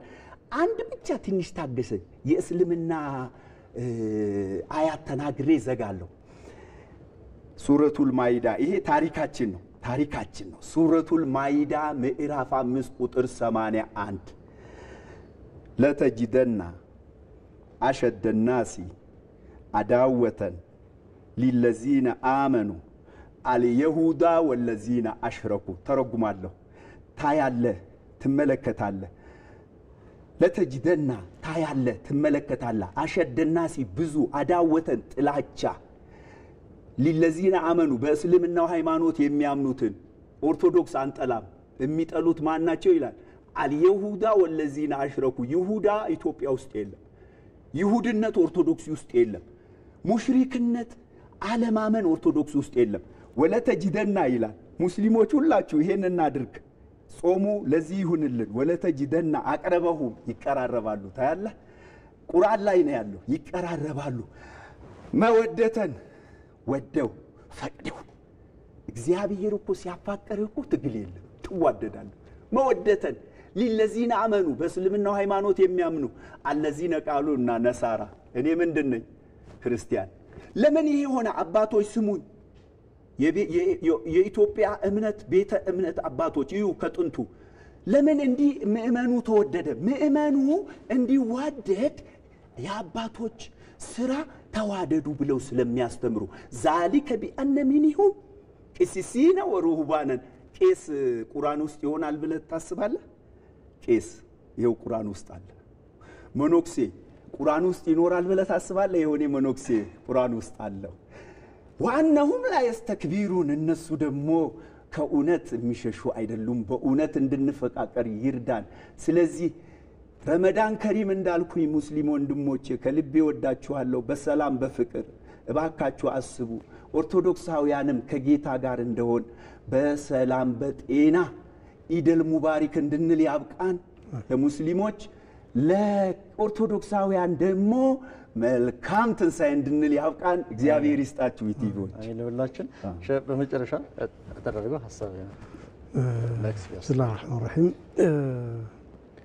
እንግዲህ አባታችን በእምነቱ ዙሪያ ላይ ያለውን ብቻ ሳይሆን ነቢዩ ዓለይሂ ሰላቱ ወሰላም ያላቸውን ታሪካዊ ዳራውንም በተገቢው መንገድ ገልጸውታል። እኛ ኢትዮጵያኖች ለነቢዩ ዓለይሂ ሰላቱ ወሰላም እድገት ላይ አስተዋጽኦ አለን፣ እጅ አለን ማለት ነው። አሻራ አለን። የመን በረከቱል ሐበሽያ አሳዳጊ ነበረች። ቢላል እንዳሉት ደግሞ ሙአዚኑ ረሱልላህ ሰለላሁ ዐለይሂ ወሰለም የነብዩ ሰለላሁ ዐለይሂ ወሰለም አዛን የመጀመሪያው ሰላት ገብቷል ብሎ አላሁ አክበር ያለው ቢላል ኢትዮጵያዊ ነው።